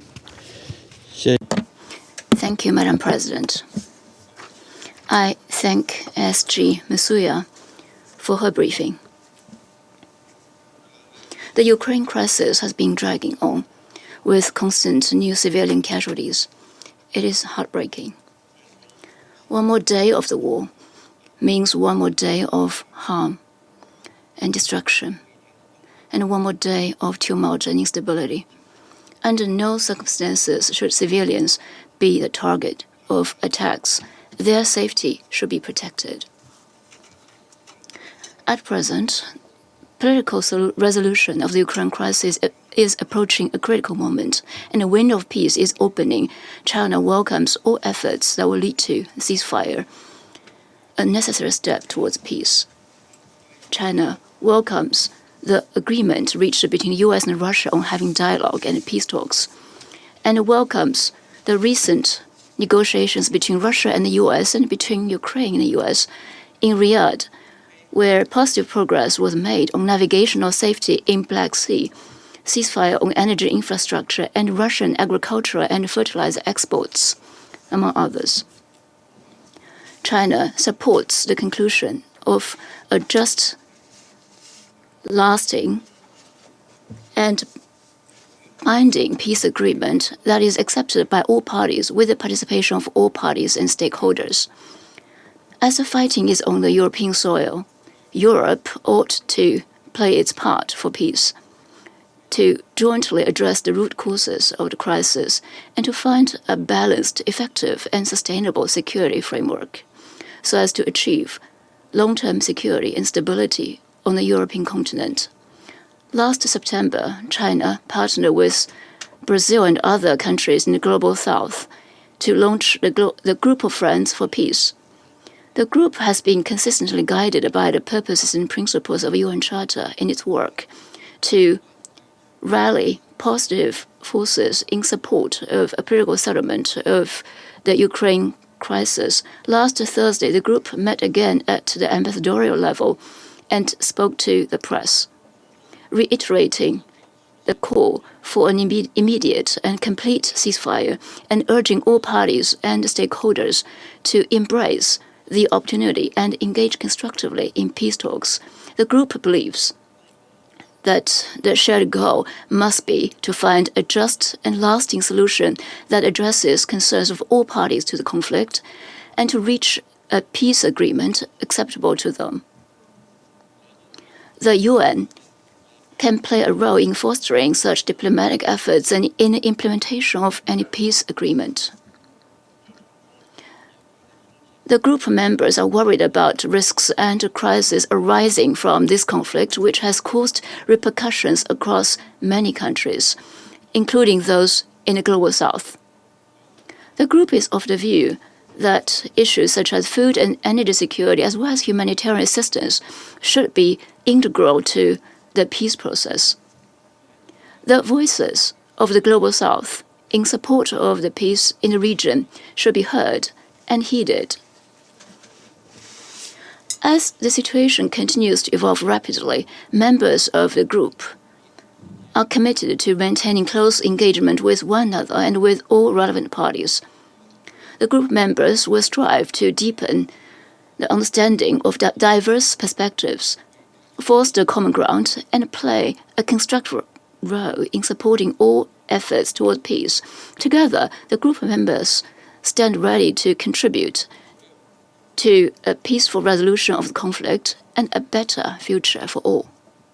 President, China has always maintained an objective and impartial position on the Ukraine question, guided by the principle of the four shoulds proposed by President Xi Jinping.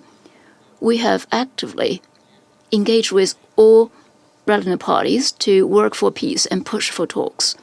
We will continue to work with the international community to raise the voice of reason for peace talks, build conditions and momentum for ceasefire and peace talks, and play a positive and constructive role in achieving a political solution to the Ukraine crisis. Thank you, President. Representative of China for the statement, and I give the floor now to the representative of the United Kingdom. Thank you, President. Let me start by thanking ASG Monsieur for the briefing today. Colleagues, last month marked 3 years since President Putin launched his illegal and unprovoked full-scale invasion of Ukraine.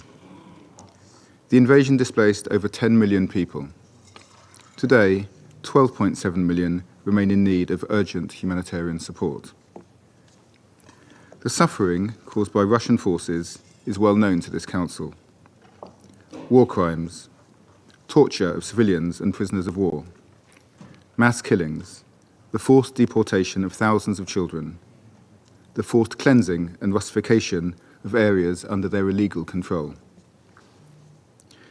It is a shocking record for any state, let alone a permanent member of the Security Council. In recent weeks, Russian drone and missile attacks have intensified nationwide, with daily reports of damage to residential areas and civilian infrastructure across multiple oblasts. According to the UN Human Rights Monitoring Mechanism of Ukraine, in one attack, which took place on 7 March, 2 ballistic missiles hit a residential area in Donetsk Oblast, killing 11 people and destroying homes. Emergency responders who arrived to treat the wounded were then targeted by further strikes. This has to stop. The UK is clear that we want to see an end to the fighting and to the killing. We must have enduring peace in Ukraine. Putin could bring about peace tomorrow by withdrawing his forces and ending his illegal invasion. President, we welcome US efforts towards just and lasting peace. And we welcome President Zelensky's clear commitment to peace and readiness to move quickly towards a comprehensive and lasting settlement. In agreeing to a full, immediate and unconditional ceasefire, Ukraine has shown that it is the party of peace. Russia must now agree to this without further delay. Ukraine's humanitarian needs are immense, and the UK will continue to do what we can in support. To date, we have committed £477 million in humanitarian support to Ukraine, providing its people with food, water, shelter and medical care, alongside support to safeguard the rights, dignity and well-being of civilians. We repeat our call on Russia to end its brutal war, withdraw from Ukrainian territory within its internationally recognized borders. Until that day comes, the UK will continue to work with Ukraine and our international partners to achieve a just and lasting peace, which ensures Ukraine's future security and upholds the core principles of the United Nations Charter. I thank you. I thank the representative of the United Kingdom for the statement, and I give the floor now to the United States. Thank you, Madam President, and thank you, Assistant Secretary Msuya, for your briefing, which powerfully reinforces that this war must end now. Just over 1 month ago, on the 3rd anniversary of the escalation of the Russia-Ukraine war, this Council adopted Resolution 2774, imploring a swift end to the war. As we noted in that landmark resolution, the first in this Council since the war began, and as we have sadly heard again today, there has been a tragic loss of life throughout this conflict. In the weeks since the adoption of that resolution, continued fighting has injured or killed more soldiers and civilians on both sides. The war continues to have a devastating impact, particularly on children. The United Nations Human Rights Monitoring Mission in Ukraine reported last week that children living in occupied territories have suffered summary executions, arbitrary detention, and torture. The Office of the High Commissioner for Human Rights has verified 669 children were killed and 1,833 injured in Ukraine between February of 2022 and the end of 2024. Russian forces have destroyed homes, schools, and medical facilities and forcibly transferred thousands of Ukrainian children to Russia, as President Trump discussed with President Zelensky last week. The war must end. We must all continue to agree on this. The United States commends Ukraine and the Russian Federation for taking the first steps towards a ceasefire, including participating in technical level talks this week. We welcome the proposed partial ceasefires on strikes against energy infrastructure and in the Black Sea, agreed to in principle by the leaders of both sides. If fully implemented, these agreements will be an important first step on the path to peace. They will protect lives and improve livelihoods, but the first step alone is not enough. We call on both sides to abide by these agreements and expand on them to reach a comprehensive ceasefire. The United States is committed to achieving a lasting peace, not just a temporary pause, and is pursuing that goal through direct dialogue with both Ukraine and Russia. Last week, President Trump spoke with the presidents of both the Russian Federation and Ukraine. On March 18th, President Putin agreed the conflict needs to end with a lasting peace. And on March 19th, President Zelensky agreed that the lasting peace can be achieved. For the first time since February 2022, perhaps the first time since February 2014, we are seeing the common ground between Russia and Ukraine expanding rather than shrinking. That in itself is grounds for optimism. We call on all Security Council members and all UN member states to lend their support to our efforts to achieve a swift, durable peace in Ukraine.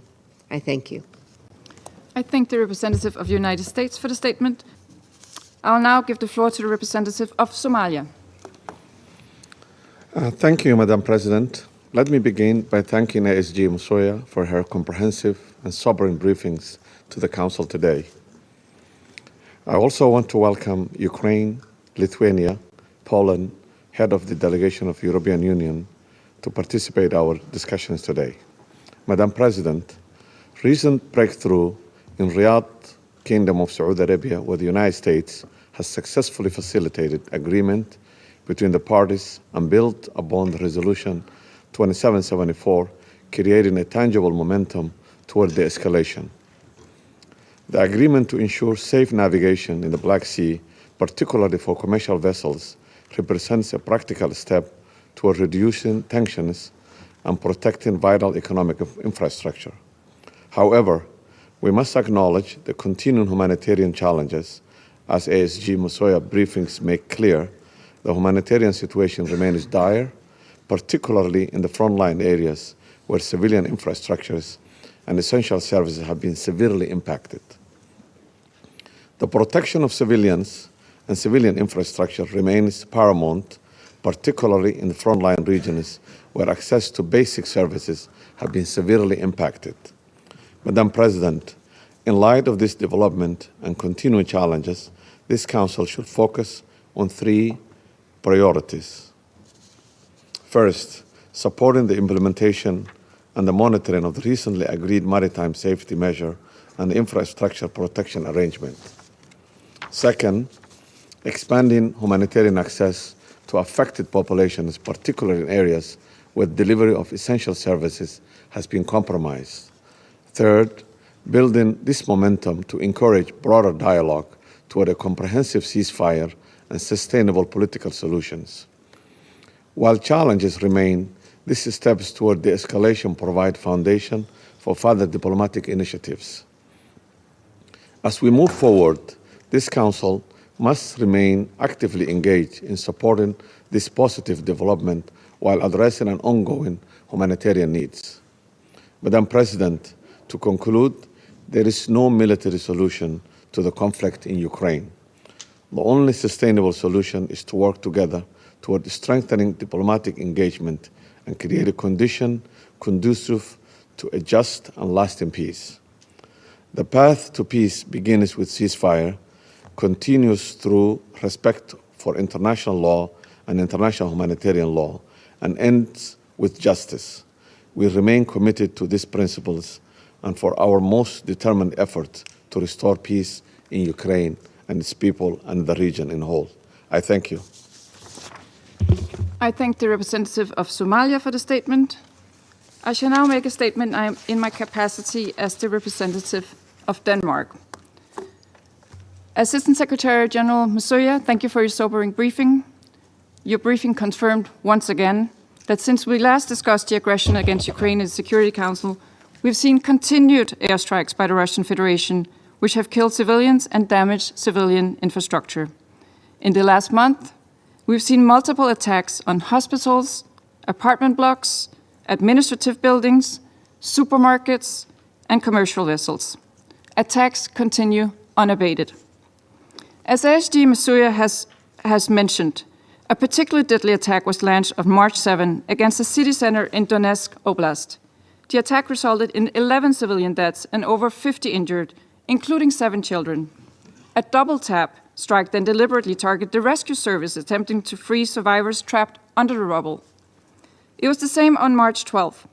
A hotel targeted in central Ukraine with 16 civilian casualties and a double tap against survivors and those desperately trying to help them. These are cowardly and despicable actions. Tragically, these attacks against Ukrainian civilians continue without pause. On March 21st, a child and both her parents were killed in Zaporizhzhia, with 14 other civilians injured. On March 23rd, a 5-year-old girl and her father were killed in Kiev, with 10 more civilians injured. And on March 24th, missiles struck apartment blocks and schools in Sumy, injuring at least 88, including 17 children. And just this month, over a 7-day period, Russia launched 2,700 missiles, drones, and glide bombs at Ukraine.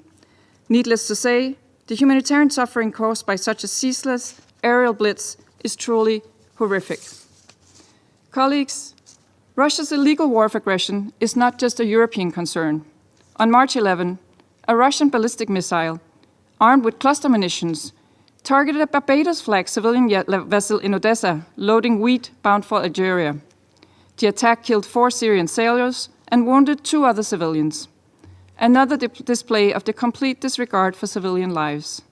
This contributes to humanitarian suffering across the globe, as the most vulnerable, especially in several African countries, face much higher food and energy prices and scarcity in supplies. In recent days, we've received the latest report by the UN's Independent International Commission of Inquiry on Ukraine. It is a grim catalogue of crimes against humanity perpetrated by Russian forces against civilians and war crimes against prisoners of war, including systematic torture and even executions. The report notes an apparent new policy in Russia's armed forces to not take prisoners, but to kill them. Colleagues, I want to highlight the extreme vulnerability of Ukraine's women. I paid tribute to the brave testimonies given here in New York 2 weeks ago by Ukrainian women held captive for years by Russian forces and subjected to terrible abuse and degradation. We also remember the Ukrainian children who have been adopted to Russia and had their identity brutally erased. This underlines that if there is to be an enduring peace, it must be built on accountability and justice for all. Russia's systemic violations of international humanitarian law in the temporarily occupied territories are well documented, including by the United Nations. We have frequently heard in this chamber how Russia has cut off around 1.5 million Ukrainians from humanitarian aid. We call on Russia to respect its international obligations and facilitate full, safe, rapid, and unimpeded humanitarian access in the territories it has temporarily occupied. We call on the international community to heed the call we heard this morning from ASG Masuya for more support. Denmark has, since the beginning of this brutal war, allocated $1 billion in humanitarian and civilian aid. Colleagues, Russia could end the war today if it would only stop attacking Ukraine. Russia has raised preconditions for peace, while at the same time increasing attacks on Ukrainian civilians, resulting in further humanitarian suffering. We have noted the first steps towards a ceasefire. It remains crucial that further steps are taken towards a just and lasting peace, respecting Ukraine's internationally recognized borders and territorial integrity. The majority of the United Nations members clearly stood with the people of Ukraine on the third anniversary of Russia's illegal, full-scale invasion. They reaffirmed their commitment to the sovereignty, independence, and territorial integrity of Ukraine. They demanded that any peace must be in line with the principles of the UN Charter, the charter we all signed up for. Denmark will continue to stand with the people of Ukraine as we, hopefully, move closer towards a just, comprehensive, and enduring peace. I now resume my function as President of the Council, and I give the floor now to the representative of Lithuania. Thank you, Madam President. I have the honor to speak on behalf of the three Baltic states, Estonia, Latvia, and my own country, Lithuania. We align ourselves with the statement of the European Union. We thank our briefer, Assistant Secretary General Ms. Joyce Misuya, for the valuable information provided. The Baltic states strongly support the role of the UN agencies and volunteers providing humanitarian assistance to Ukraine. Having visited Kiev and Odessa this February, I can personally attest to the resilience, courage, and persistence of the UN team, headed by the UNDP resident coordinator Matthias Schmale, and the representatives of the OCHA, UNICEF, UNHCR, and other agencies working in the very stressful and dangerous environment. Let me note, we have joined the UN Regional Refugee Response and contribute to the humanitarian needs and response plan. Madam President, Russia's war of aggression continues to cause suffering for Ukrainian people. Every single day, Russia continues its criminal actions against Ukrainian civilians, despite all the UN General Assembly resolutions, including those adopted on February 24th, and despite the Security Council resolution adopted on the same day. Since Russia's invasion, Ukraine has repeatedly expressed its unwavering commitment to reach a comprehensive, just, and lasting peace in line with the UN Charter. To reach such peace, Ukraine agreed to an unconditional ceasefire 2 weeks ago. In response, Russia has not taken any credible steps towards accepting the ceasefire and only keeps on raising its demands while committing further violence against civilians in Ukraine. If Russia is serious about reaching peace, it would stop murdering innocent civilians, withdraw their armed forces from the internationally recognized territory of Ukraine, and implement the UN resolutions. The recent attacks perpetrated by Russia this month further indicate that the goals in Ukraine have remained unchanged. According to the most recent OHCR report, at least 123 civilians were killed and 567 injured in Ukraine in February 2025 alone. The vast majority of civilian casualties, 94%, and damage to educational and health facilities, 94%, occurred in territory controlled by Ukraine. Russia has also continued restricting humanitarian access and thus complicating the delivery of life-saving aid to those most affected. We also fear for the fate of civilians in the temporarily occupied territories, as humanitarian access for humanitarian workers to those territories is non-existent.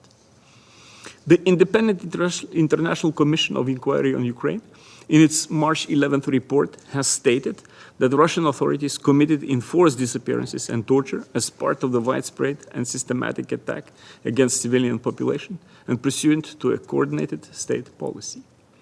Madam President,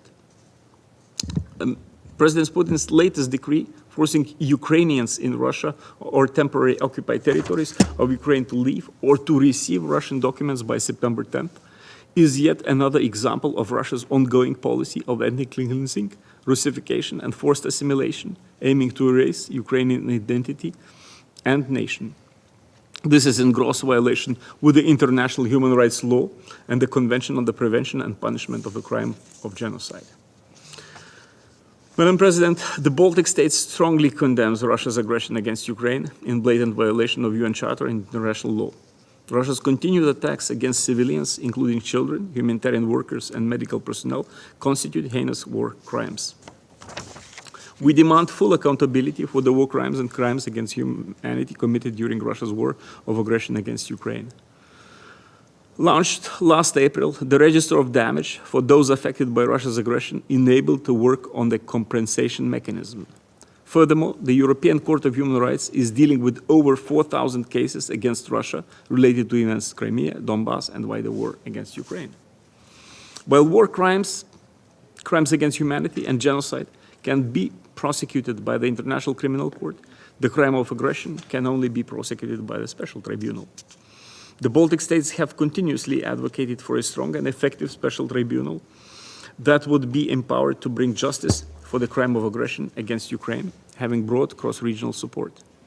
This March, the co-group, consisting of senior legal experts of Ukraine, 37 states, the EU and the Council of Europe have marked a significant step towards ensuring full accountability by finalizing the technical work on 3 draft documents necessary for the establishment of the Special Tribunal for the crime of aggression against Ukraine that will now be submitted for political consideration. Impunity leads to repeated crimes. This must stop. No one from Russia's highest political and military leadership is untouchable. Accountability also forms an integral part of the comprehensive, just, and lasting peace. We stand by Ukraine and reiterate a call on Russia to respect its obligations under the international law, including the UN Charter, as well as international human rights and humanitarian law. The Baltic States support efforts aimed at reaching a comprehensive, just, and lasting peace in Ukraine in line with the UN Charter and international law. I thank you, Madam President. I thank the representative of Lithuania for the statement. I now give the floor to His Excellency Mr. Stavros Lambrinidis, Head of the Delegation of the European Union to the United Nations. Madam President, thank you for convening this important meeting and for giving the European Union the opportunity to take the floor. The candidate countries Montenegro, Albania, Ukraine, the Republic of Moldova, Bosnia and Herzegovina, and Georgia, Liechtenstein, and as well as Monaco and San Marino aligned themselves with this statement. Let me kick off, as so many others have, by thanking Assistant Secretary General Msuya for highlighting once again the dramatic humanitarian consequences of Russia's illegal, unprovoked, and unjustified aggression against Ukraine. 3 main points require special stressing. First, Russia must uphold international law and cease its missile and drone attacks on Ukraine's civilians, infrastructure, and densely populated areas now. While its president states Russia can agree to a limited ceasefire, its continued military actions demonstrate the exact contrary. Every day, successive deliberate attacks and aerial bombardments cause more death and destruction. Its campaign of systematic airstrikes against Ukraine's civilians and civilian critical infrastructure violates international humanitarian law and must stop immediately. We have heard from OCHA the impact on the most vulnerable households. According to the UN Human Rights Monitoring Mission, these attacks are not accidental, but have been of a widespread and systematic nature.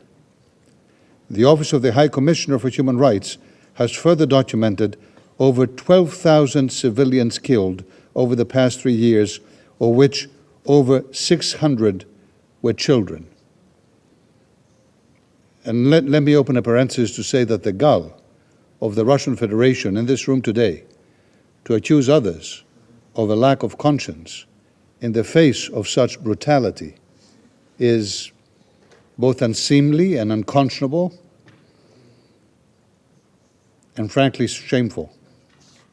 For shame. for shame.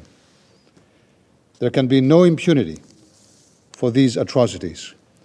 Russia and its leadership must be held fully accountable for waging a war of aggression and for other most serious crimes under international law. Second point, full, safe, rapid, and unhindered humanitarian access needs to be ensured. We commend the efforts of OCHA and its humanitarian partners in providing assistance to those in need. The UN has repeatedly highlighted the challenge of reaching civilians in areas under temporary Russian occupation. This means an estimated 1.5 million people are being cut off from humanitarian aid. While it wages a war of aggression, Russia shows no concern for the well-being of civilians in the areas it temporarily occupies.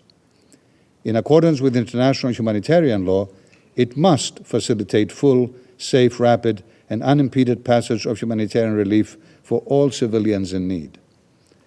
As is the case for all crises around the world, the European Union and its member states will continue to contribute generously to the United Nations humanitarian response, also in Ukraine. We call on all nations to step up their support as well. The European Union remains committed to support Ukraine's repair, recover, and reconstruction in coordination with our international partners. The Ukraine Recovery Conference in July 2025, hosted by Italy, will be important in this context. Third point, the European Union reiterates its support for a comprehensive, just, and lasting peace in Ukraine based on the UN Charter and international law. 1 month ago, the General Assembly gave an overwhelming message to call on the aggressor to immediately, completely, and unconditionally withdraw all its military forces from the entire territory of Ukraine. 1 month ago, that was the General Assembly of the United Nations speaking. We welcome all efforts towards reaching a comprehensive, just, and lasting peace in line with the UN Charter and international law. We welcome the efforts of the United States and Saudi Arabia in hosting the ongoing discussions. The proposal of a ceasefire, if accepted by Russia, can be an important step in this direction. It is now for Russia to show its willingness to achieve peace. The European Union is ready to play its full part in supporting upcoming steps, together with Ukraine and other partners. As we have stressed repeatedly, there can be no negotiations on Ukraine without Ukraine, and no negotiations that affect European security without Europe. In closing, Madam President, I reaffirm the European Union's unwavering support for Ukraine's independence, sovereignty, and territorial integrity within its internationally recognized borders. The European Union will continue to support Ukraine for as long as it takes and as intensely as needed to achieve a comprehensive, just, and lasting peace in line with the UN Charter and the principles of sovereignty and territorial integrity applicable to all nations. Thank you, Madam President. And I thank Ambassador Lambrinidis for his statement. I now give the floor to the representative of Poland. Madam President, Poland aligns itself with the statement delivered by the European Union. I would like to express our gratitude to the Danish presidency for calling this timely meeting, and our appreciation to France and Panama for requesting it, as well as to ASG Msuya for her presentation. While many look forward to restoring peace for Ukraine and stability in Europe, the events of last week's, listed moments ago by the distinguished representative of Ukraine, cast a dark shadow on those hopes. Reports indicate that Russian forces launched massive attacks against Ukraine, deploying staggering number of Shahid drones, decoys, and ballistic missiles. This demonstrates that Russia, regrettably, does not seem genuinely interested in ceasing its illegal war against Ukraine, despite growing international calls for peace. Madam President, Russia disregards fundamental international norms and principles, a fact tragically evident in its ongoing attacks on Ukraine's civilian population and deliberate targeting of energy and civilian infrastructure. These actions have resulted in frequent and widespread power and heating outages, leaving millions vulnerable. Poland continues to respond to Ukraine's critical needs on a bilateral basis, including by providing vital equipment and increasing energy exports to help alleviate the suffering caused by this relentless aggression. The recent political momentum underscores Ukraine's resolve to pursue meaningful advancement towards peace negotiations. The key ingredient to unlock a peaceful future is, regrettably, still absent, and that is Russia's genuine and constructive commitment to pursuing a negotiated settlement. It must be more than a mere pause, allowing the aggressor to rearm and strike again, as it had done before. It must instead meet a number of criteria. Cease all attacks on civilian population. Be agreed with and accepted by all stakeholders, first and foremost Ukraine, but also Europe. Guarantee Ukraine's independence and sovereignty, enabling her to freely choose her leaders, control her borders, and decide upon her future integration aspirations. Addressing root causes, Madam President, is a challenge because they lie squarely within Russian decision-making processes when repeatedly choosing war over peace and aggression over diplomacy. Perhaps it is frustrating that the neo-colonial attempts to rebuild Soviet empire by force and coercion continue to fail, as they should. In conclusion, I would like to reiterate that Ukraine is not a helpless victim of aggression. Ukraine fights back. Ukraine has allies around the world, including the European Union and Poland. Our commitment for justice and peace will not waver, and our pursuit of a just resolution will continue. I thank you. I thank the representative of Poland for the statement, and I now give the floor to the representative of Romania. Thank you very much, Madam President, and I also want to start by thanking you for allowing my delegation to take the floor, but also for keeping this important topic related to the peace and security of Ukraine on this Council agenda. Romania aligned also with the statement delivered by the European Union, and I would like to reiterate Romania's full support for Ukraine's independence, sovereignty and territorial integrity within its internationally recognized borders. We share with Ukraine the longest border of an EU member state by land, rivers and sea. We are disappointed that the dialogue efforts and the proposals in the last weeks are yet to be met by deeds. Since the night of 21st of March, Russia launched new massive air attacks, mostly against civilian targets in Ukrainian cities, including Odessa, Zaporizhia, Sumy, and the Ukrainian capital, that have created and produced numerous casualties. Just last night, the city port of Nikolaev was attacked, as well as the Krivoy Rog in the disputed part. All these casualties will be referenced in future reports of the Office of the High Commissioner for Human Rights and UN OCHA, just as the previous ones in the past more than 3 years. But this cycle of violence can and should be discontinued. Romania is of the opinion that any ceasefire needs to include in its scope and objectives respect for international humanitarian law and the protection of all civilians without discrimination. The path to peace means also bringing dignity to all victims of the war. We welcome ongoing efforts by the United States towards a ceasefire and safe navigation in the Black Sea. Madam President, as Romania always underlined, the Black Sea matters not only for our region but for the whole world. Discussions in Riyadh earlier this week acknowledge the importance, and as a European country, Romania welcomes the prospect of returning to safe and free navigation in the Black Sea. Ensuring security for critical trade routes and supply chains is of utmost relevance, especially as the needs of grain and food markets worldwide are increasing. My country has been involved in multiple efforts to tackle shortages of food or supply chains created by the Russian aggression on Ukraine, ever since the Black Sea Grain Initiative was still in place, and we have informed the Council all along. Romania has facilitated the export of over 70 million tons of goods, of which 55 million tons of grains, to ensure the continuity of the global supply chain.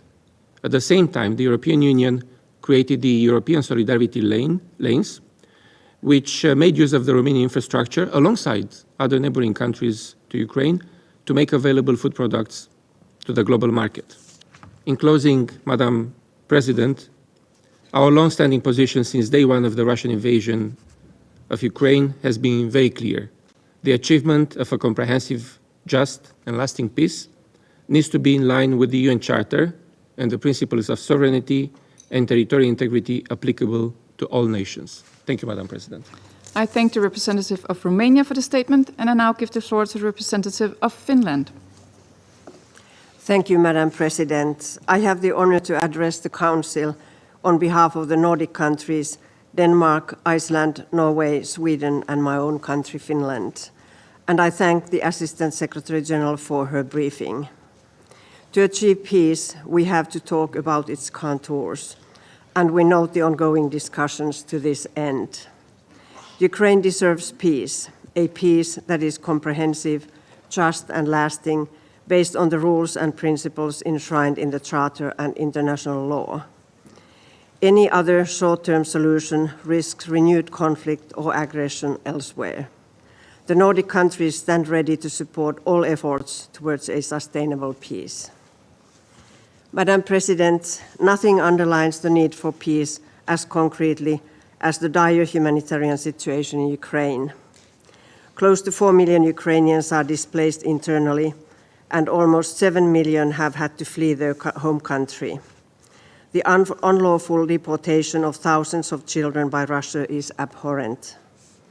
Almost 13 million people continue to require urgent humanitarian assistance and protection, including children and persons with disabilities. Especially in the frontline areas, the limited humanitarian access is making it hard and dangerous for humanitarian workers to deliver life-saving assistance to people most affected. In the areas occupied by Russian Federation, more than 1 million vulnerable people remain largely without any humanitarian response. The Nordics remain substantial humanitarian donors to Ukraine and elsewhere. We encourage other donors to maintain or increase their life-saving assistance.